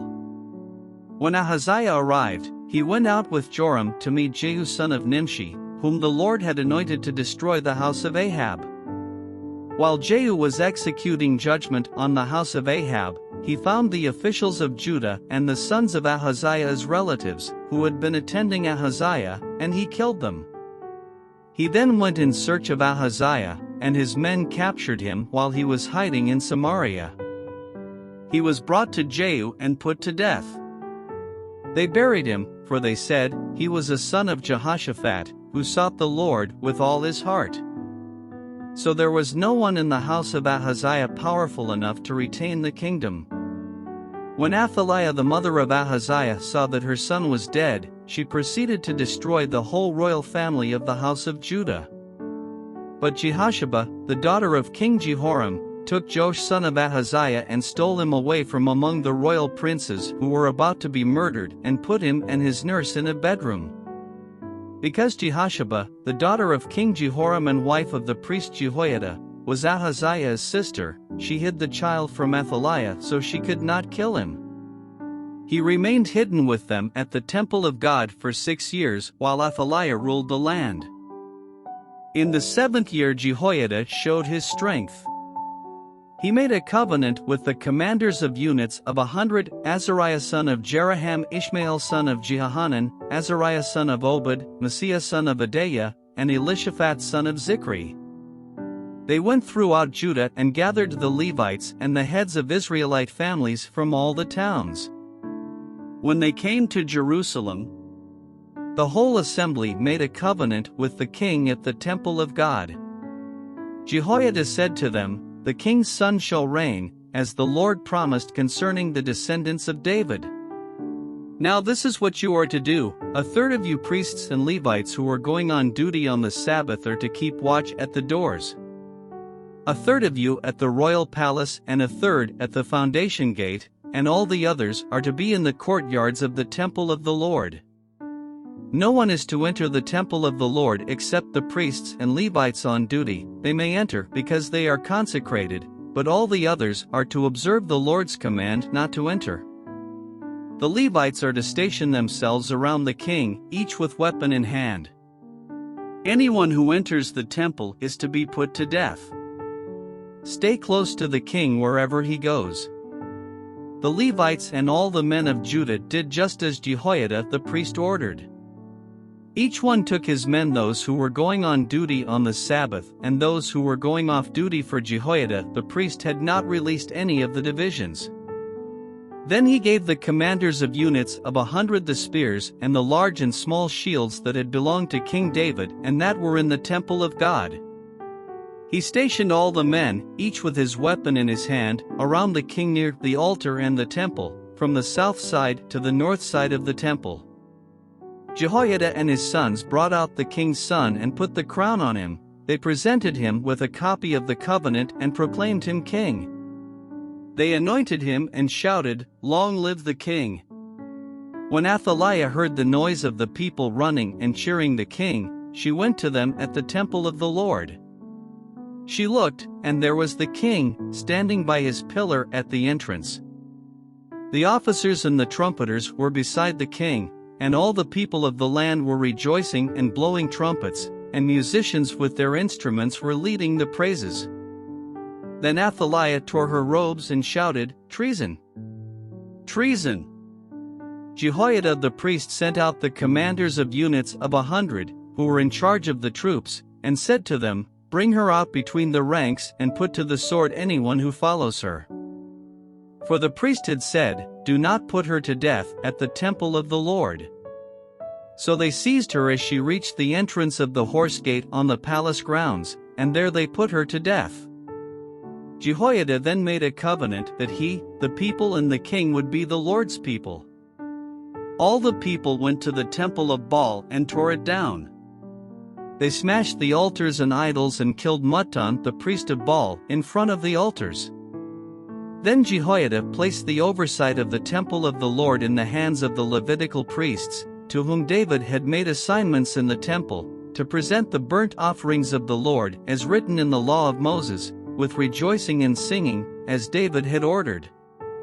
He also stationed gatekeepers at the gates of the Lord's temple so that no one who was in any way unclean might enter.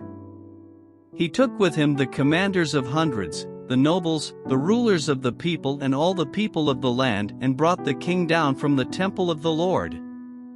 They went into the palace through the upper gate and seated the king on the royal throne. All the people of the land rejoiced, and the city was calm, because Athaliah had been slain with the sword. Joash was 7 years old when he became king, and he reigned in Jerusalem 40 years. His mother's name was Zibiah, she was from Beersheba.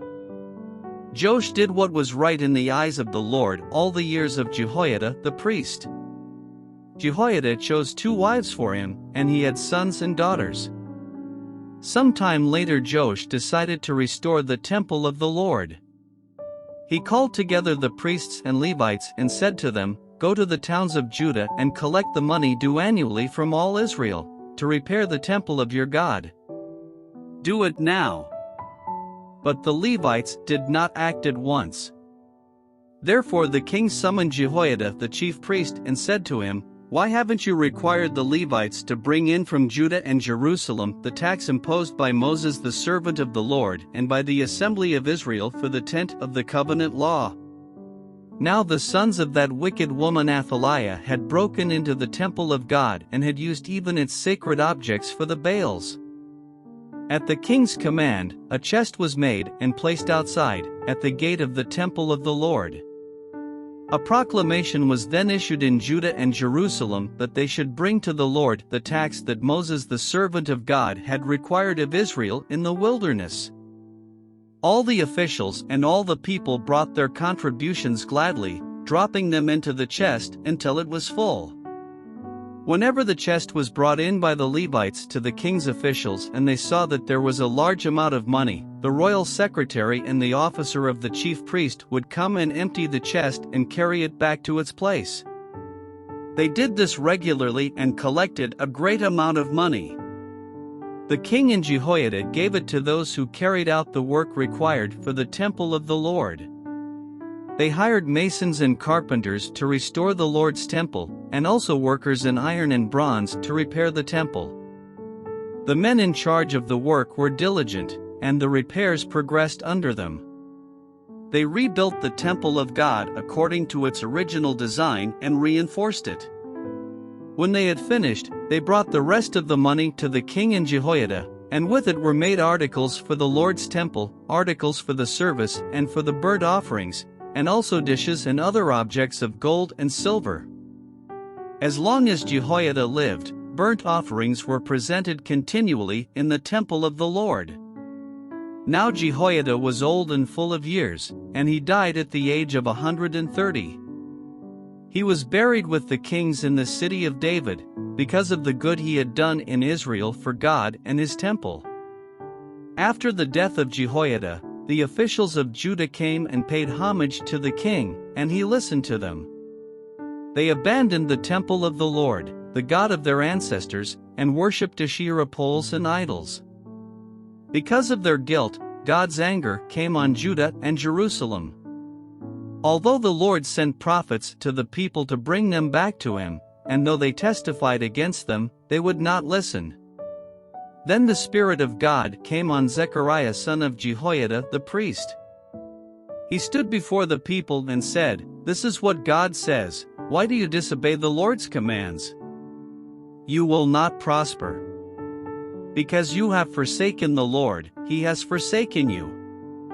But they plotted against him, and by order of the king they stoned him to death in the courtyard of the Lord's temple. King Joash did not remember the kindness Zechariah's father Jehoiada had shown him, but killed his son, who said as he lay dying, "May the Lord see this and call you to account." At the turn of the year, the army of Aram marched against Joash. It invaded Judah and Jerusalem and killed all the leaders of the people. They sent all the plunder to their king in Damascus.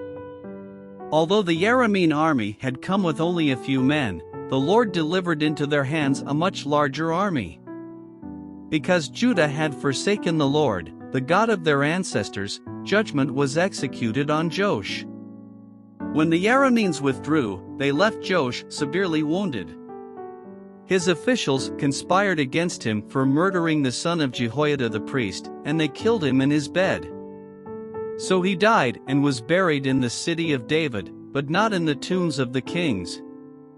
Those who conspired against him were Zabad, son of Shimoth an Ammonite woman, and Jehozabad, son of Shimrith a Moabite woman.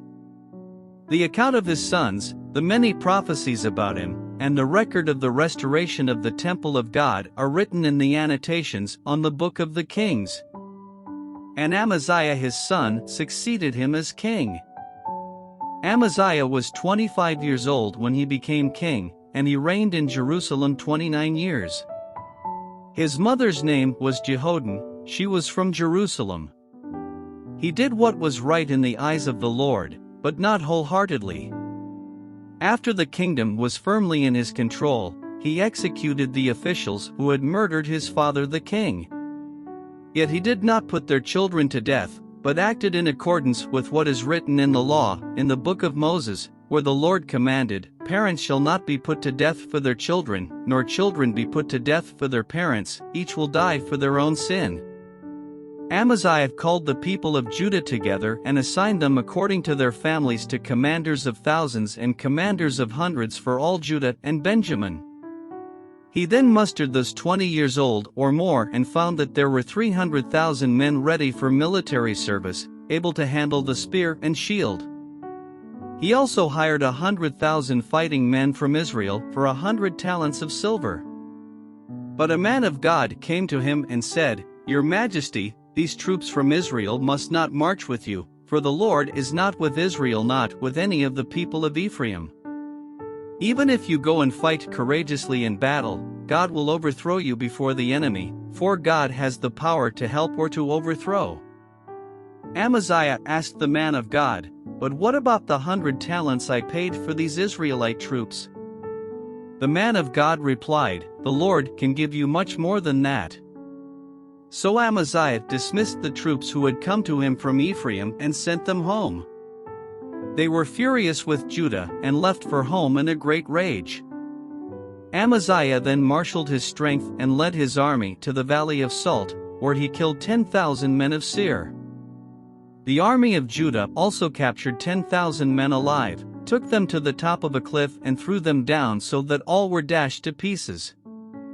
Meanwhile, the troops that Amaziah had sent back and had not allowed to take part in the war-raided towns belonging to Judah from Samaria to Beth-horon. They killed 3,000 people and carried off great quantities of plunder. When Amaziah returned from slaughtering the Edomites, he brought back the gods of the people of Seir. He set them up as his own gods, bowed down to them and burned sacrifices to them. The anger of the Lord burned against Amaziah, and he sent a prophet to him, who said, "Why do you consult this people's gods, which could not save their own people from your hand?" While he was still speaking, the king said to him, "Have we appointed you an advisor to the king? Stop. Why be struck down?" So the prophet stopped but said, "I know that God has determined to destroy you, because you have done this and have not listened to my counsel." After Amaziah king of Judah consulted his advisors, he sent this challenge to Jehoash son of Jehoahaz, the son of Jehu, king of Israel, "Come, let us face each other in battle." But Jehoash king of Israel replied to Amaziah king of Judah, "A thistle in Lebanon sent a message to a cedar in Lebanon, 'Give your daughter to my son in marriage.'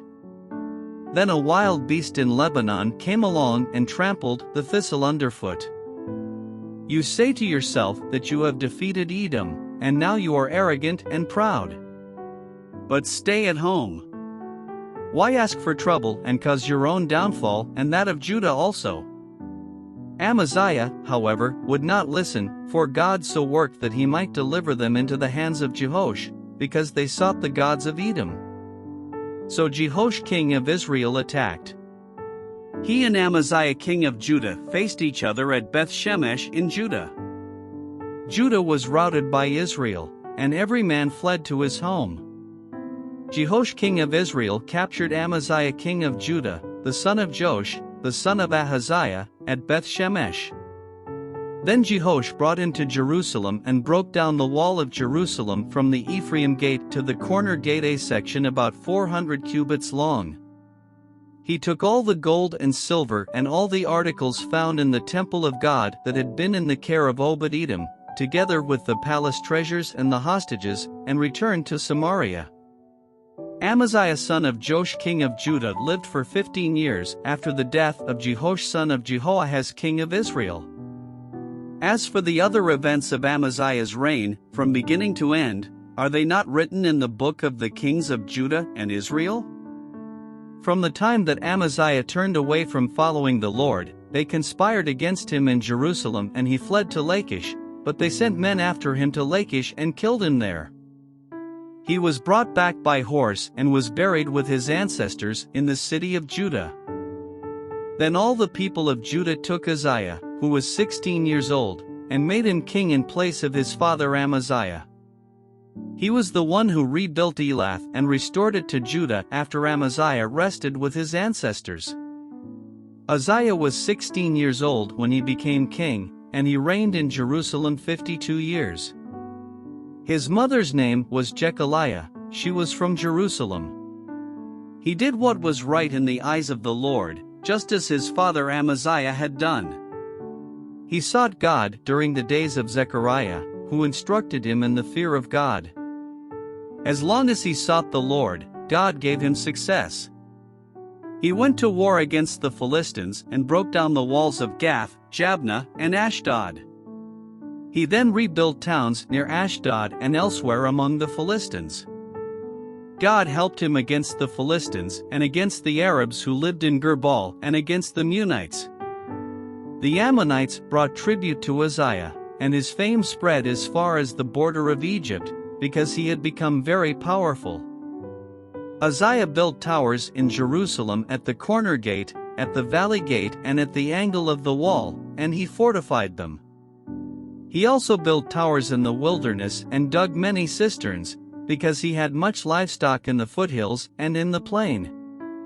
He had people working his fields and vineyards in the hills and in the fertile lands, for he loved the soil. Uzziah had a well-trained army, ready to go out by divisions according to their numbers, as mustered by Jeiel the secretary and Maaseiah the officer under the direction of Hananiah, one of the royal officials. The total number of family leaders over the fighting men was 2,600.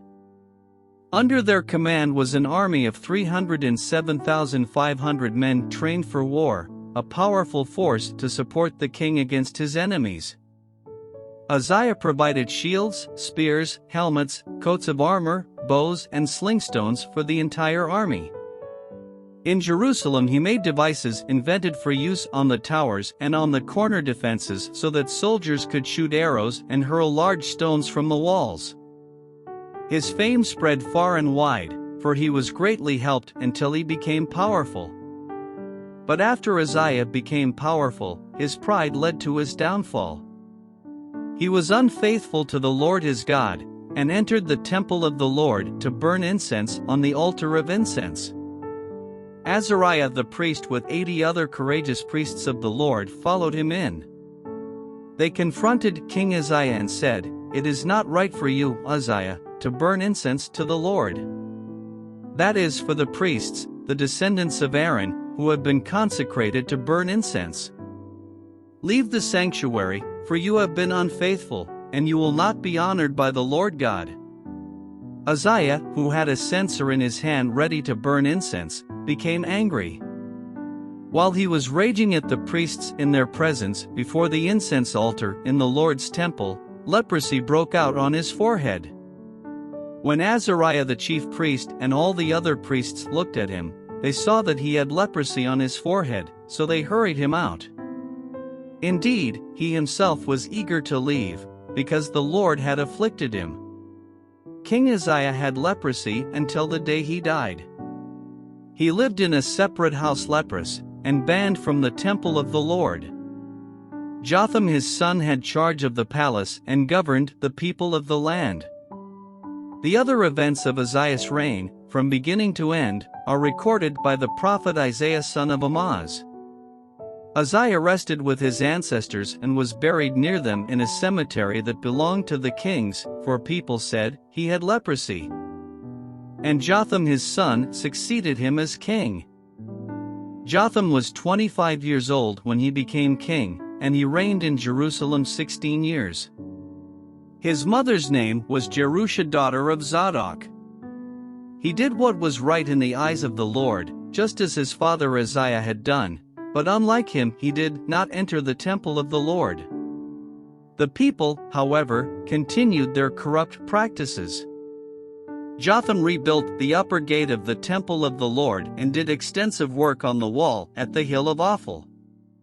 He built towns in the hill country of Judah and forts and towers in the wooded areas.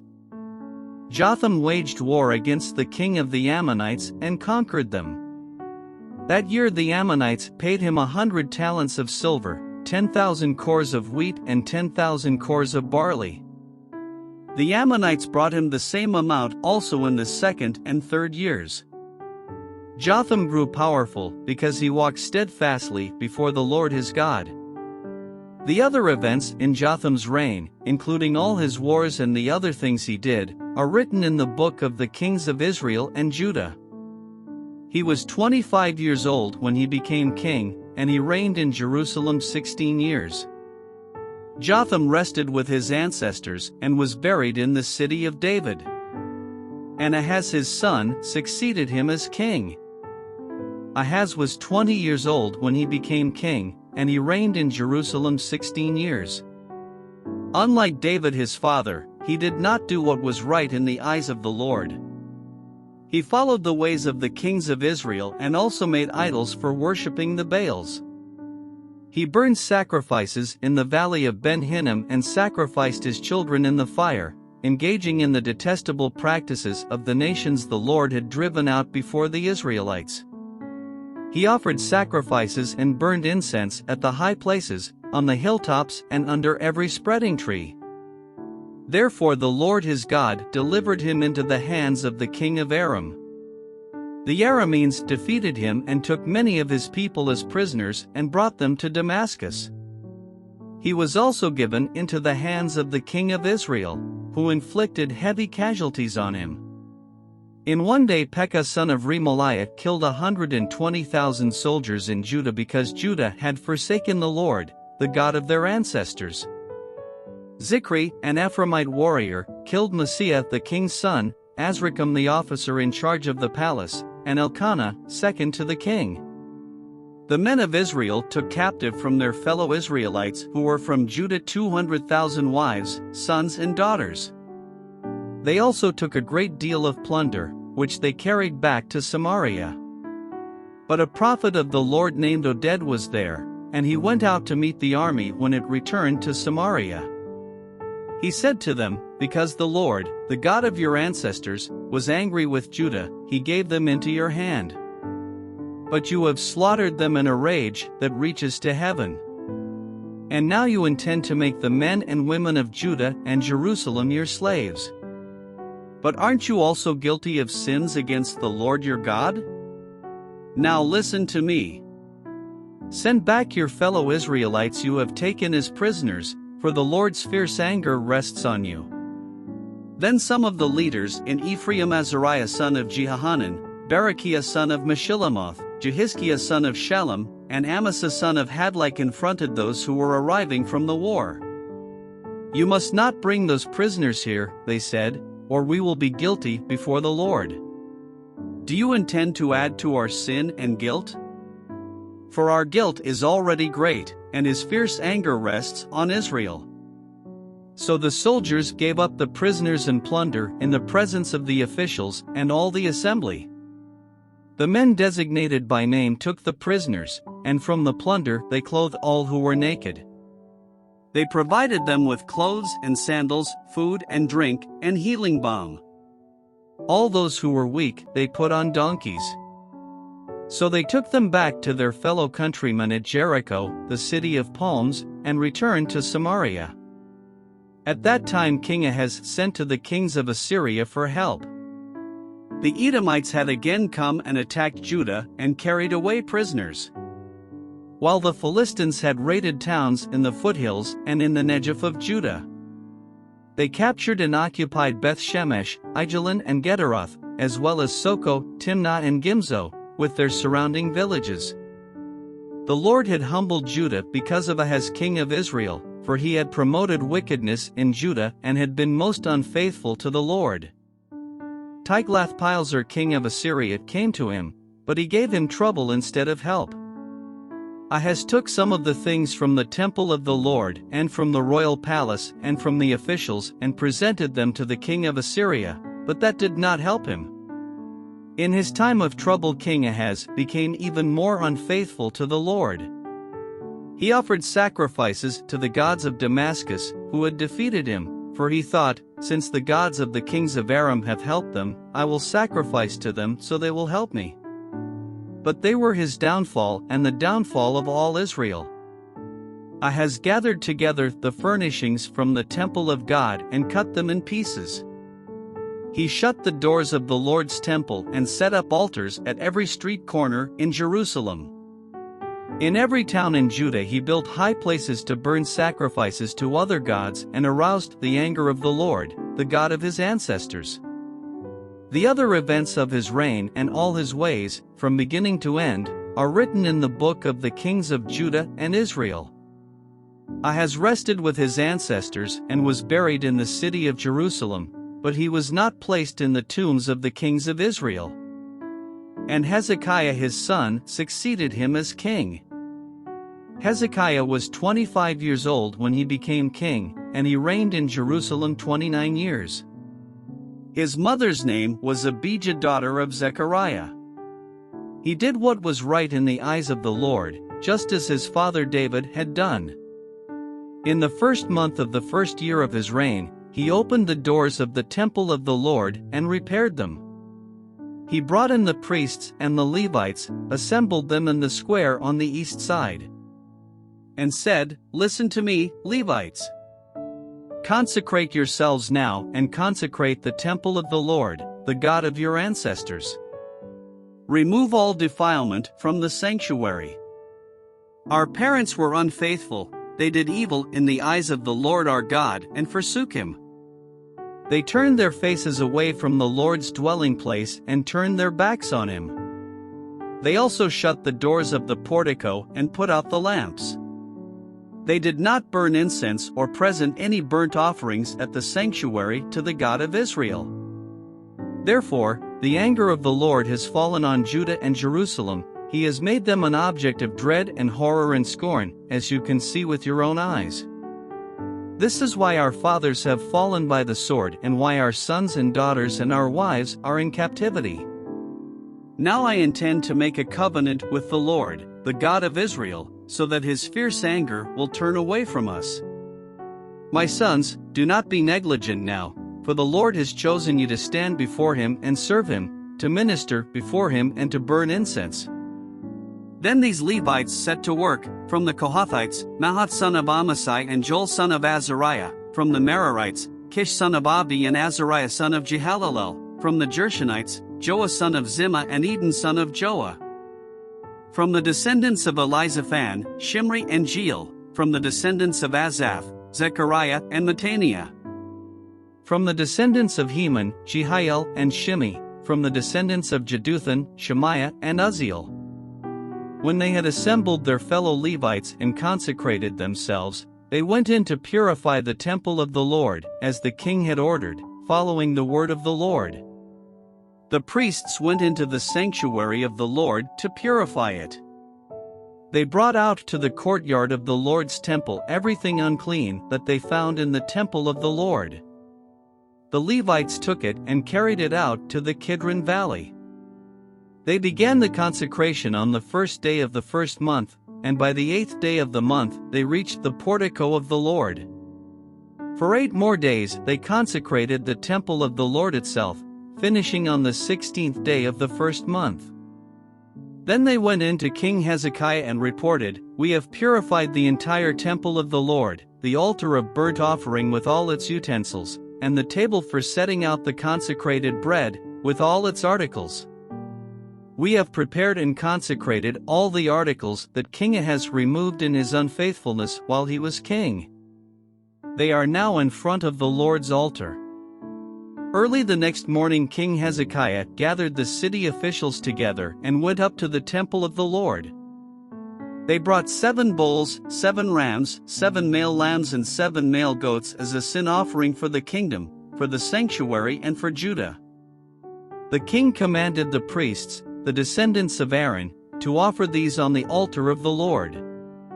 So they slaughtered the bulls, and the priests took the blood and splashed it against the altar. Next they slaughtered the rams and splashed their blood against the altar. Then they slaughtered the lambs and splashed their blood against the altar.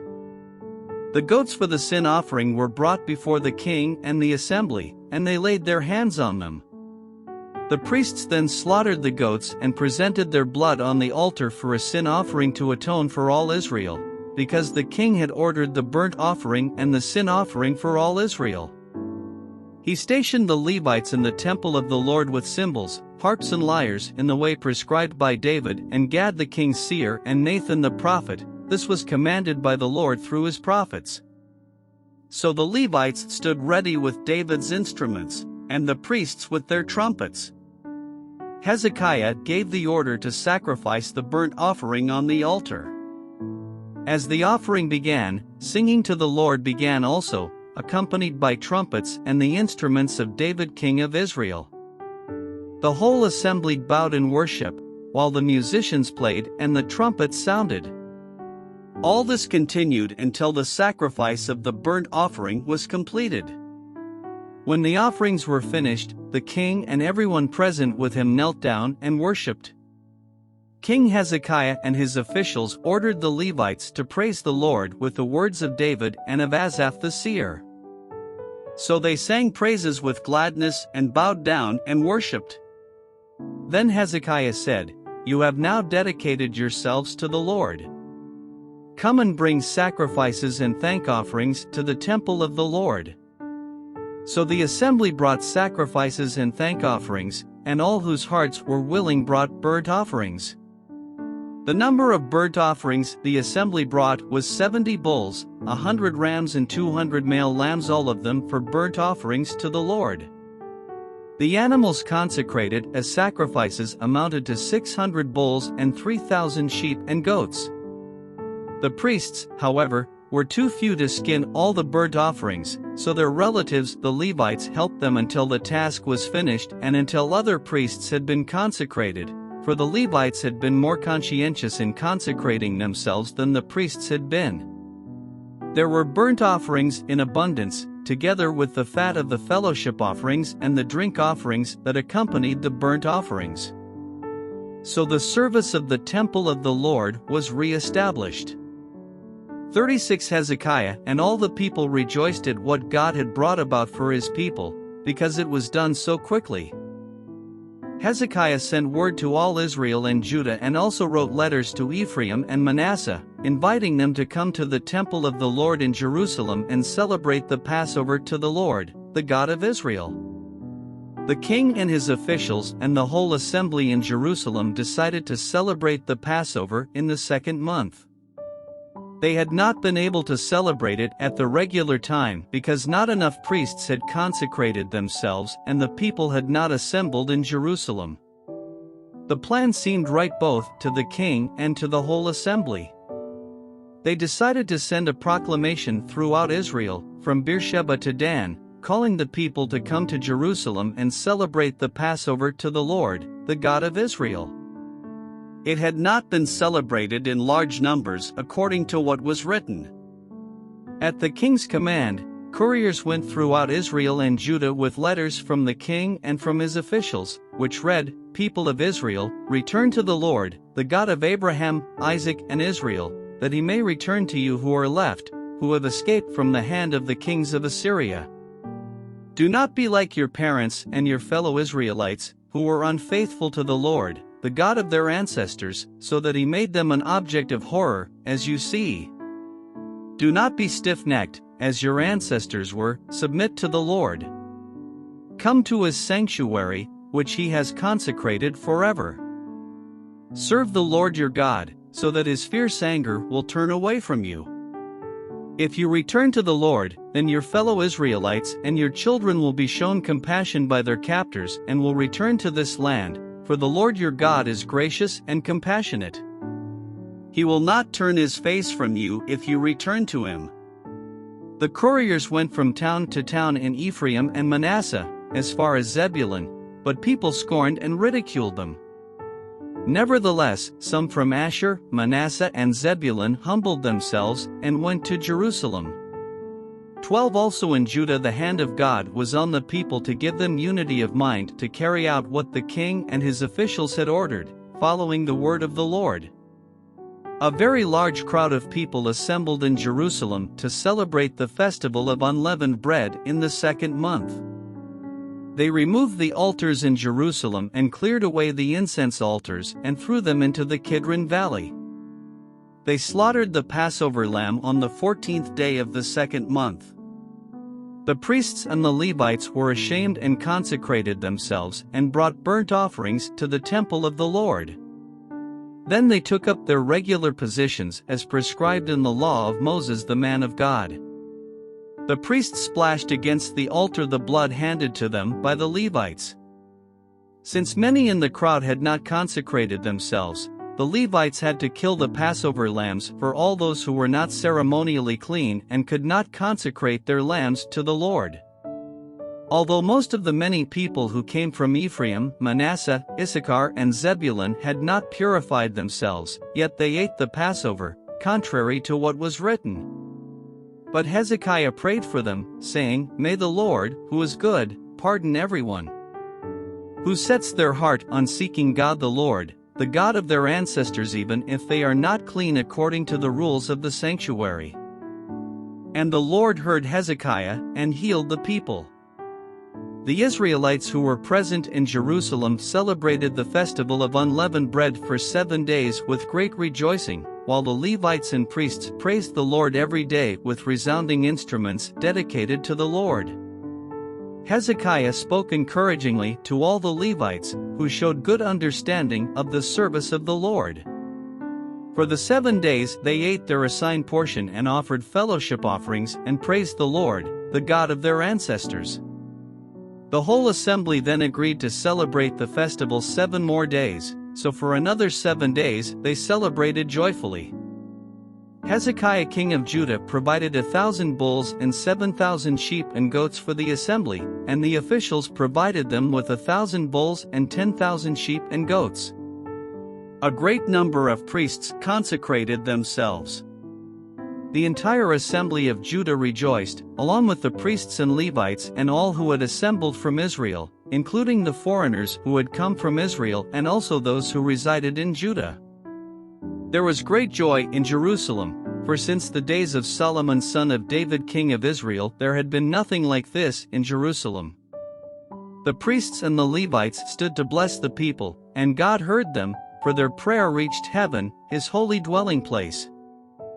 When all this had ended, the Israelites who were there went out to the towns of Judah, smashed the sacred stones, and cut down the Asherah poles. They destroyed the high places and the altars throughout Judah and Benjamin and in Ephraim and Manasseh. After they had destroyed all of them, the Israelites returned to their own towns and to their own property. Hezekiah assigned the priests and Levites to divisions, each of them according to their duties as priests or Levites, to offer burnt offerings and fellowship offerings, to minister, to give thanks and to sing praises at the gates of the Lord's dwelling. The king contributed from his own possessions for the morning and evening burnt offerings and for the burnt offerings on the Sabbaths, at the new moons and at the appointed festivals as written in the law of the Lord.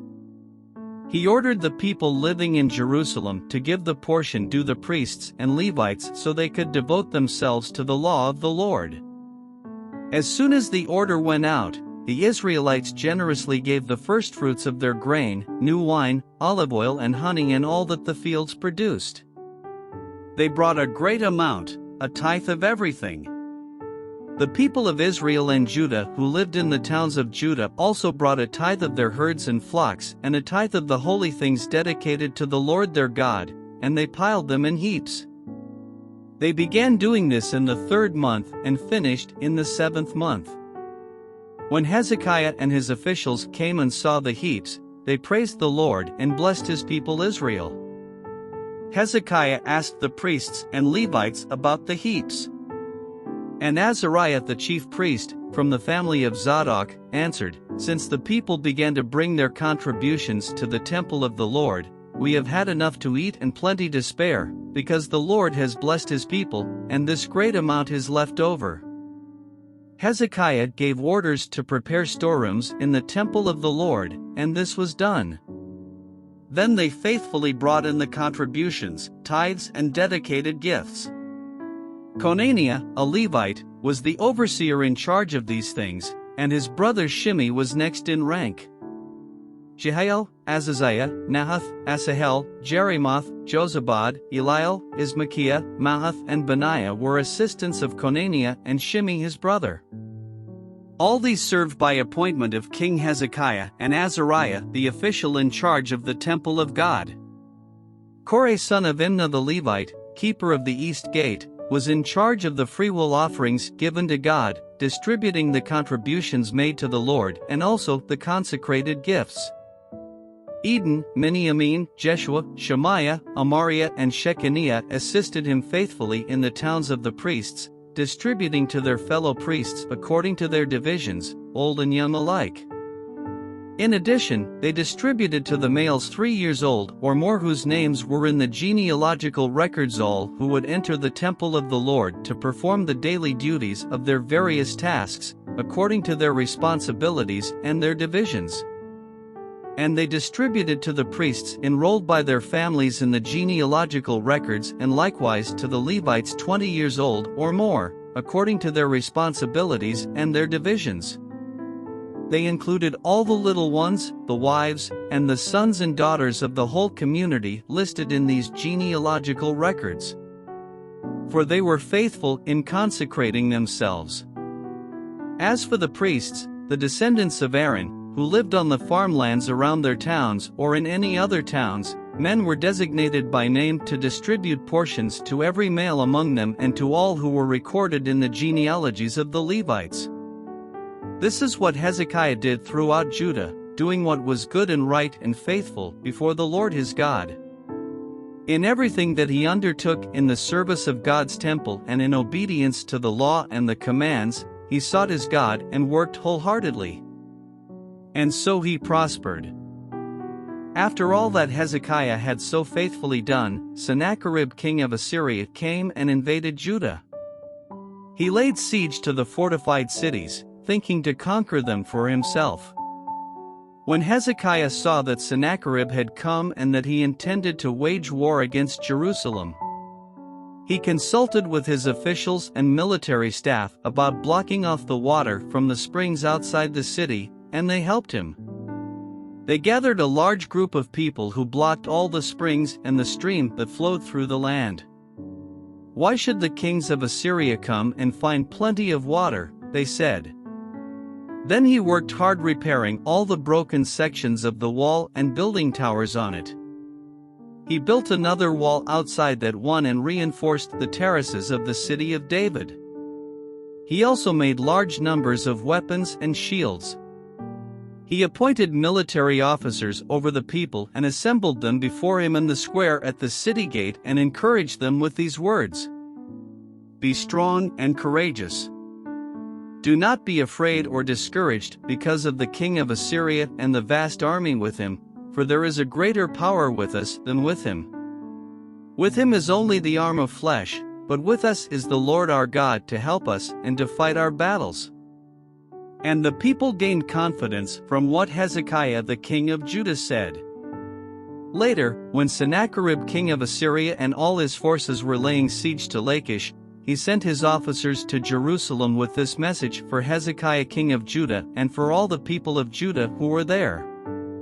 "This is what Sennacherib king of Assyria says: On what are you basing your confidence, that you remain in Jerusalem under siege? When Hezekiah says, 'The Lord our God will save us from the hand of the king of Assyria,' he is misleading you, to let you die of hunger and thirst. Did not Hezekiah himself remove this God's high places and altars, saying to Judah and Jerusalem, 'You must worship before one altar and burn sacrifices on it'? Do you not know what I and my predecessors have done to all the peoples of the other lands? Were the gods of those nations ever able to deliver their land from my hand? Who of all the gods of these nations that my predecessors destroyed has been able to save his people from me? How then can your God deliver you from my hand? Now do not let Hezekiah deceive you and mislead you like this. Do not believe him, for no God of any nation or kingdom has been able to deliver his people from my hand or the hand of my predecessors. How much less will your God deliver you from my hand?" Sennacherib's officers spoke further against the Lord God and against his servant Hezekiah. The king also wrote letters ridiculing the Lord, the God of Israel, and saying this against him: "Just as the gods of the peoples of the other lands did not rescue their people from my hand, so the God of Hezekiah will not rescue his people from my hand." Then they called out in Hebrew to the people of Jerusalem who were on the wall, to terrify them and make them afraid in order to capture the city. They spoke about the God of Jerusalem as they did about the gods of the other peoples of the world, the work of human hands. King Hezekiah and the prophet Isaiah son of Amoz cried out in prayer to heaven about this. And the Lord sent an angel, who annihilated all the fighting men and the commanders and officers in the camp of the Assyrian king. So he withdrew to his own land in disgrace. And when he went into the temple of his God, some of his sons, his own flesh and blood, cut him down with the sword. So the Lord saved Hezekiah and the people of Jerusalem from the hand of Sennacherib king of Assyria and from the hand of all others. He took care of them on every side. Many brought offerings to Jerusalem for the Lord and valuable gifts for Hezekiah king of Judah. From then on he was highly regarded by all the nations. In those days Hezekiah became ill and was at the point of death. He prayed to the Lord, who answered him and gave him a miraculous sign. But Hezekiah's heart was proud and he did not respond to the kindness shown him. Therefore the Lord's wrath was on him and on Judah and Jerusalem. Then Hezekiah repented of the pride of his heart, as did the people of Jerusalem, Therefore the Lord's wrath did not come on them during the days of Hezekiah. Hezekiah had very great wealth and honor, and he made treasuries for his silver and gold and for his precious stones, spices, shields and all kinds of valuables. He also made buildings to store the harvest of grain, new wine and olive oil, and he made stalls for various kinds of cattle, and pens for the flocks. He built villages and acquired great numbers of flocks and herds, for God had given him very great riches. It was Hezekiah who blocked the upper outlet of the Gihon spring and channeled the water down to the west side of the city of David. He succeeded in everything he undertook. But when envoys were sent by the rulers of Babylon to ask him about the miraculous sign that had occurred in the land, God left him to test him and to know everything that was in his heart. The other events of Hezekiah's reign and his acts of devotion are written in the vision of the prophet Isaiah son of Amoz in the book of the kings of Judah and Israel. Hezekiah rested with his ancestors and was buried on the hill where the tombs of David's descendants are. All Judah and the people of Jerusalem honored him when he died. And Manasseh his son succeeded him as king. Manasseh was 12 years old when he became king, and he reigned in Jerusalem 55 years. He did evil in the eyes of the Lord, following the detestable practices of the nations the Lord had driven out before the Israelites. He rebuilt the high places his father Hezekiah had demolished. He also erected altars to the Baals and made Asherah poles. He bowed down to all the starry hosts and worshipped them. He built altars in the temple of the Lord, of which the Lord had said, "My name will remain in Jerusalem forever." In both courts of the temple of the Lord, he built altars to all the starry hosts. He sacrificed his children in the fire in the valley of Ben Hinnom, practiced divination and witchcraft, sought omens, and consulted mediums and spiritists. He did much evil in the eyes of the Lord, arousing his anger. He took the image he had made and put it in God's temple, of which God had said to David and to his son Solomon, "In this temple and in Jerusalem, which I have chosen out of all the tribes of Israel, I will put my name forever. I will not again make the feet of the Israelites leave the land I assigned to your ancestors, if only they will be careful to do everything I commanded them concerning all the laws, decrees and regulations given through Moses." But Manasseh led Judah and the people of Jerusalem astray, so that they did more evil than the nations the Lord had destroyed before the Israelites. The Lord spoke to Manasseh and his people, but they paid no attention. 11 So the Lord brought against them the army commanders of the king of Assyria, who took Manasseh prisoner, put a hook in his nose, bound him with bronze shackles and took him to Babylon. In his distress he sought the favor of the Lord his God and humbled himself greatly before the God of his ancestors. And when he prayed to him, the Lord was moved by his entreaty and listened to his plea, so he brought him back to Jerusalem and to his kingdom. Then Manasseh knew that the Lord is God. Afterward he rebuilt the outer wall of the city of David, west of the Gihon spring in the valley, as far as the entrance of the fish gate, and encircling the hill of Ophel, he also made it much higher. He stationed military commanders in all the fortified cities in Judah. He got rid of the foreign gods and removed the image from the temple of the Lord, as well as all the altars he had built on the temple hill and in Jerusalem, and he threw them out of the city. Then he restored the altar of the Lord and sacrificed fellowship offerings and thank offerings on it, and told Judah to serve the Lord, the God of Israel. The people, however, continued to sacrifice at the high places, but only to the Lord their God. The other events of Manasseh's reign, including his prayer to his God and the words the seers spoke to him in the name of the Lord, the God of Israel, are written in the annals of the kings of Israel. His prayer and how God was moved by his entreaty, as well as all his sins and unfaithfulness, and the sites where he built high places and set up Asherah poles and idols before he humbled himself, all these are written in the records of the seers. Manasseh rested with his ancestors and was buried in his palace. And Amon his son succeeded him as king. Amon was 22 years old when he became king, and he reigned in Jerusalem 2 years. He did evil in the eyes of the Lord, as his father Manasseh had done. Amon worshipped and offered sacrifices to all the idols Manasseh had made. But unlike his father Manasseh, he did not humble himself before the Lord. Amon increased his guilt. Amon's officials conspired against him and assassinated him in his palace. Then the people of the land killed all who had plotted against King Amon, and they made Josiah his son king in his place. Josiah was 8 years old when he became king, and he reigned in Jerusalem 31 years.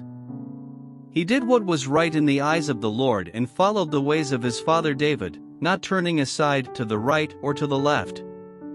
In the 8th year of his reign, while he was still young, he began to seek the God of his father David. In his 12th year he began to purge Judah and Jerusalem of high places, Asherah poles and idols. Under his direction the altars of the Baals were torn down, he cut to pieces the incense altars that were above them, and smashed the Asherah poles and the idols. These he broke to pieces and scattered over the graves of those who had sacrificed to them. He burned the bones of the priests on their altars, and so he purged Judah and Jerusalem. In the towns of Manasseh, Ephraim and Simeon, as far as Naphtali, and in the ruins around them, he tore down the altars and the Asherah poles and crushed the idols to powder and cut to pieces all the incense altars throughout Israel. Then he went back to Jerusalem. In the 18th year of Josiah's reign, to purify the land and the temple, he sent Shaphan son of Azaliah and Maaseiah the ruler of the city, with Joah son of Joahaz, the recorder, to repair the temple of the Lord his God. They went to Hilkiah the high priest and gave him the money that had been brought into the temple of God, which the Levites who were the gatekeepers had collected from the people of Manasseh, Ephraim and the entire remnant of Israel and from all the people of Judah and Benjamin and the inhabitants of Jerusalem. Then they entrusted it to the men appointed to supervise the work on the Lord's temple. These men paid the workers who repaired and restored the temple. They also gave money to the carpenters and builders to purchase dressed stone and timber for joists and beams for the buildings that the kings of Judah had allowed to fall into ruin. The workers labored faithfully. Over them to direct them were Jahath and Obadiah, Levites descended from Merari, and Zechariah and Meshullam, descended from Kohath. The Levites all, who were skilled in playing musical instruments, had charge of the laborers and supervised all the workers from job to job. Some of the Levites were secretaries, scribes, and gatekeepers. While they were bringing out the money that had been taken into the temple of the Lord, Hilkiah the priest found the book of the law of the Lord that had been given through Moses. Hilkiah said to Shaphan the secretary, "I have found the book of the law in the temple of the Lord." He gave it to Shaphan. Then Shaphan took the book to the king and reported to him, "Your officials are doing everything that has been committed to them. They have paid out the money that was in the temple of the Lord and have entrusted it to the supervisors and workers." Then Shaphan the secretary informed the king, "Hilkiah the priest has given me a book." And Shaphan read from it in the presence of the king. When the king heard the words of the law, he tore his robes. He gave these orders to Hilkiah, Ahikam son of Shaphan, Abdon son of Micah, Shaphan the secretary and Asaiah the king's attendant. "Go and inquire of the Lord for me and for the remnant in Israel and Judah about what is written in this book that has been found. Great is the Lord's anger that is poured out on us, because those who have gone before us have not kept the word of the Lord, they have not acted in accordance with all that is written in this book." Hilkiah and those the king had sent with him went to speak to the prophet Huldah, who was the wife of Shallum son of Tokath, the son of Hazra, keeper of the wardrobe. She lived in Jerusalem, in the new quarter. She said to them, "This is what the Lord, the God of Israel, says, tell the man who sent you to me. This is what the Lord says, I am going to bring disaster on this place and its people, all the curses written in the book that has been read in the presence of the king of Judah. Because they have forsaken me and burned incense to other gods and aroused my anger by all that their hands have made, my anger will be poured out on this place and will not be quenched. Tell the king of Judah, who sent you to inquire of the Lord, this is what the Lord, the God of Israel, says concerning the words you heard. Because your heart was responsive and you humbled yourself before God when you heard what he spoke against this place and its people, and because you humbled yourself before me and tore your robes and wept in my presence, I have heard you, declares the Lord. Now I will gather you to your ancestors, and you will be buried in peace. Your eyes will not see all the disaster I am going to bring on this place and on those who live here. So they took her answer back to the king. Then the king called together all the elders of Judah and Jerusalem. He went up to the temple of the Lord with the people of Judah, the inhabitants of Jerusalem, the priests and the Levites, all the people from the least to the greatest. He read in their hearing all the words of the book of the covenant, which had been found in the temple of the Lord. The king stood by his pillar and renewed the covenant in the presence of the Lord to follow the Lord and keep his commands, statutes, and decrees with all his heart and all his soul, and to obey the words of the covenant written in this book. Then he had everyone in Jerusalem and Benjamin pledge themselves to it. The people of Jerusalem did this in accordance with the covenant of God, the God of their ancestors. Josiah removed all the detestable idols from all the territory belonging to the Israelites, and he had all who were present in Israel serve the Lord their God. As long as he lived, they did not fail to follow the Lord, the God of their ancestors. Josiah celebrated the Passover to the Lord in Jerusalem, and the Passover lamb was slaughtered on the 14th day of the first month. He appointed the priests to their duties and encouraged them in the service of the Lord's temple. He said to the Levites, who instructed all Israel and who had been consecrated to the Lord, "Put the sacred ark in the temple that Solomon son of David king of Israel built. It is not to be carried about on your shoulders. Now serve the Lord your God and his people Israel. Prepare yourselves by families in your divisions, according to the instructions written by David king of Israel and by his son Solomon. Stand in the holy place with a group of Levites for each subdivision of the families of your fellow Israelites, the lay people. Slaughter the Passover lambs, consecrate yourselves and prepare the lambs for your fellow Israelites, doing what the Lord commanded through Moses." Josiah provided for all the lay people who were there a total of 30,000 lambs and goats for the Passover offerings, and also 3,000 cattle, all from the king's own possessions. His officials also contributed voluntarily to the people and the priests and Levites. Hilkiah, Zechariah and Jehiel, the officials in charge of God's temple, gave the priests 2,600 Passover offerings and 300 cattle. Also Conaniah along with Shemaiah and Nethanel, his brothers, and Hashabiah, Jeiel and Jozabad, the leaders of the Levites, provided 5,000 Passover offerings and 500 head of cattle for the Levites. The service was arranged and the priests stood in their places with the Levites in their divisions as the king had ordered. The Passover lambs were slaughtered, and the priests splashed against the altar the blood handed to them, while the Levites skinned the animals. They set aside the burnt offerings to give them to the subdivisions of the families of the people to offer to the Lord, as it is written in the book of Moses. They did the same with the cattle. They roasted the Passover animals over the fire as prescribed, and boiled the holy offerings in pots, cauldrons and pans, and served them quickly to all the people. After this, they made preparations for themselves and for the priests, because the priests, the descendants of Aaron, were sacrificing the burnt offerings and the fat portions until nightfall. So the Levites made preparations for themselves and for the Aaronic priests. The musicians, the descendants of Asaph, were in the places prescribed by David, Asaph, Heman, and Jeduthun the king's seer. The gatekeepers at each gate did not need to leave their posts, because their fellow Levites made the preparations for them. So at that time the entire service of the Lord was carried out for the celebration of the Passover and the offering of burnt offerings on the altar of the Lord, as King Josiah had ordered. The Israelites who were present celebrated the Passover at that time and observed the festival of unleavened bread for 7 days.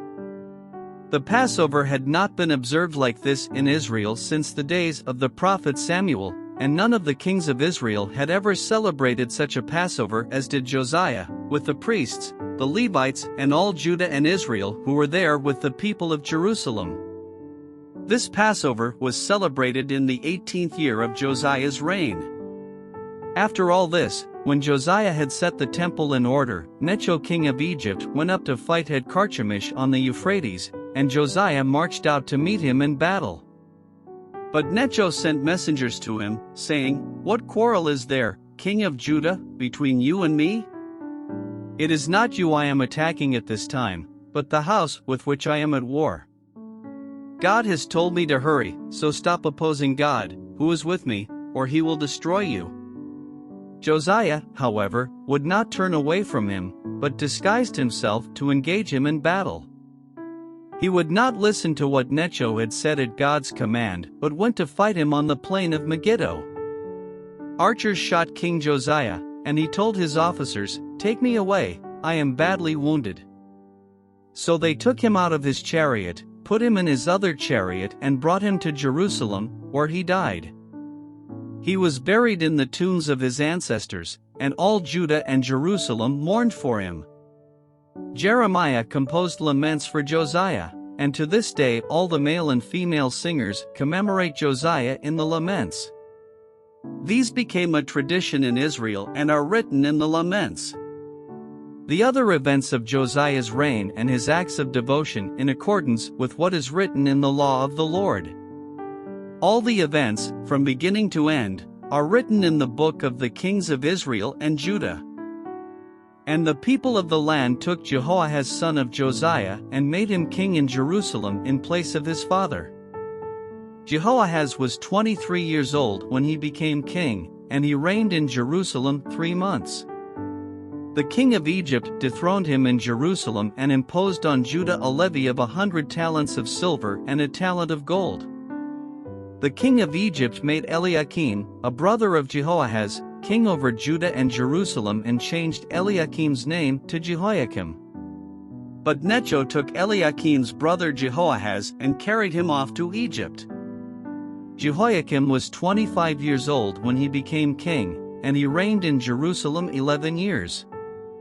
He did evil in the eyes of the Lord his God. Nebuchadnezzar king of Babylon attacked him and bound him with bronze shackles to take him to Babylon. Nebuchadnezzar also took to Babylon articles from the temple of the Lord and put them in his temple there. The other events of Jehoiakim's reign, the detestable things he did and all that was found against him, are written in the book of the kings of Israel and Judah.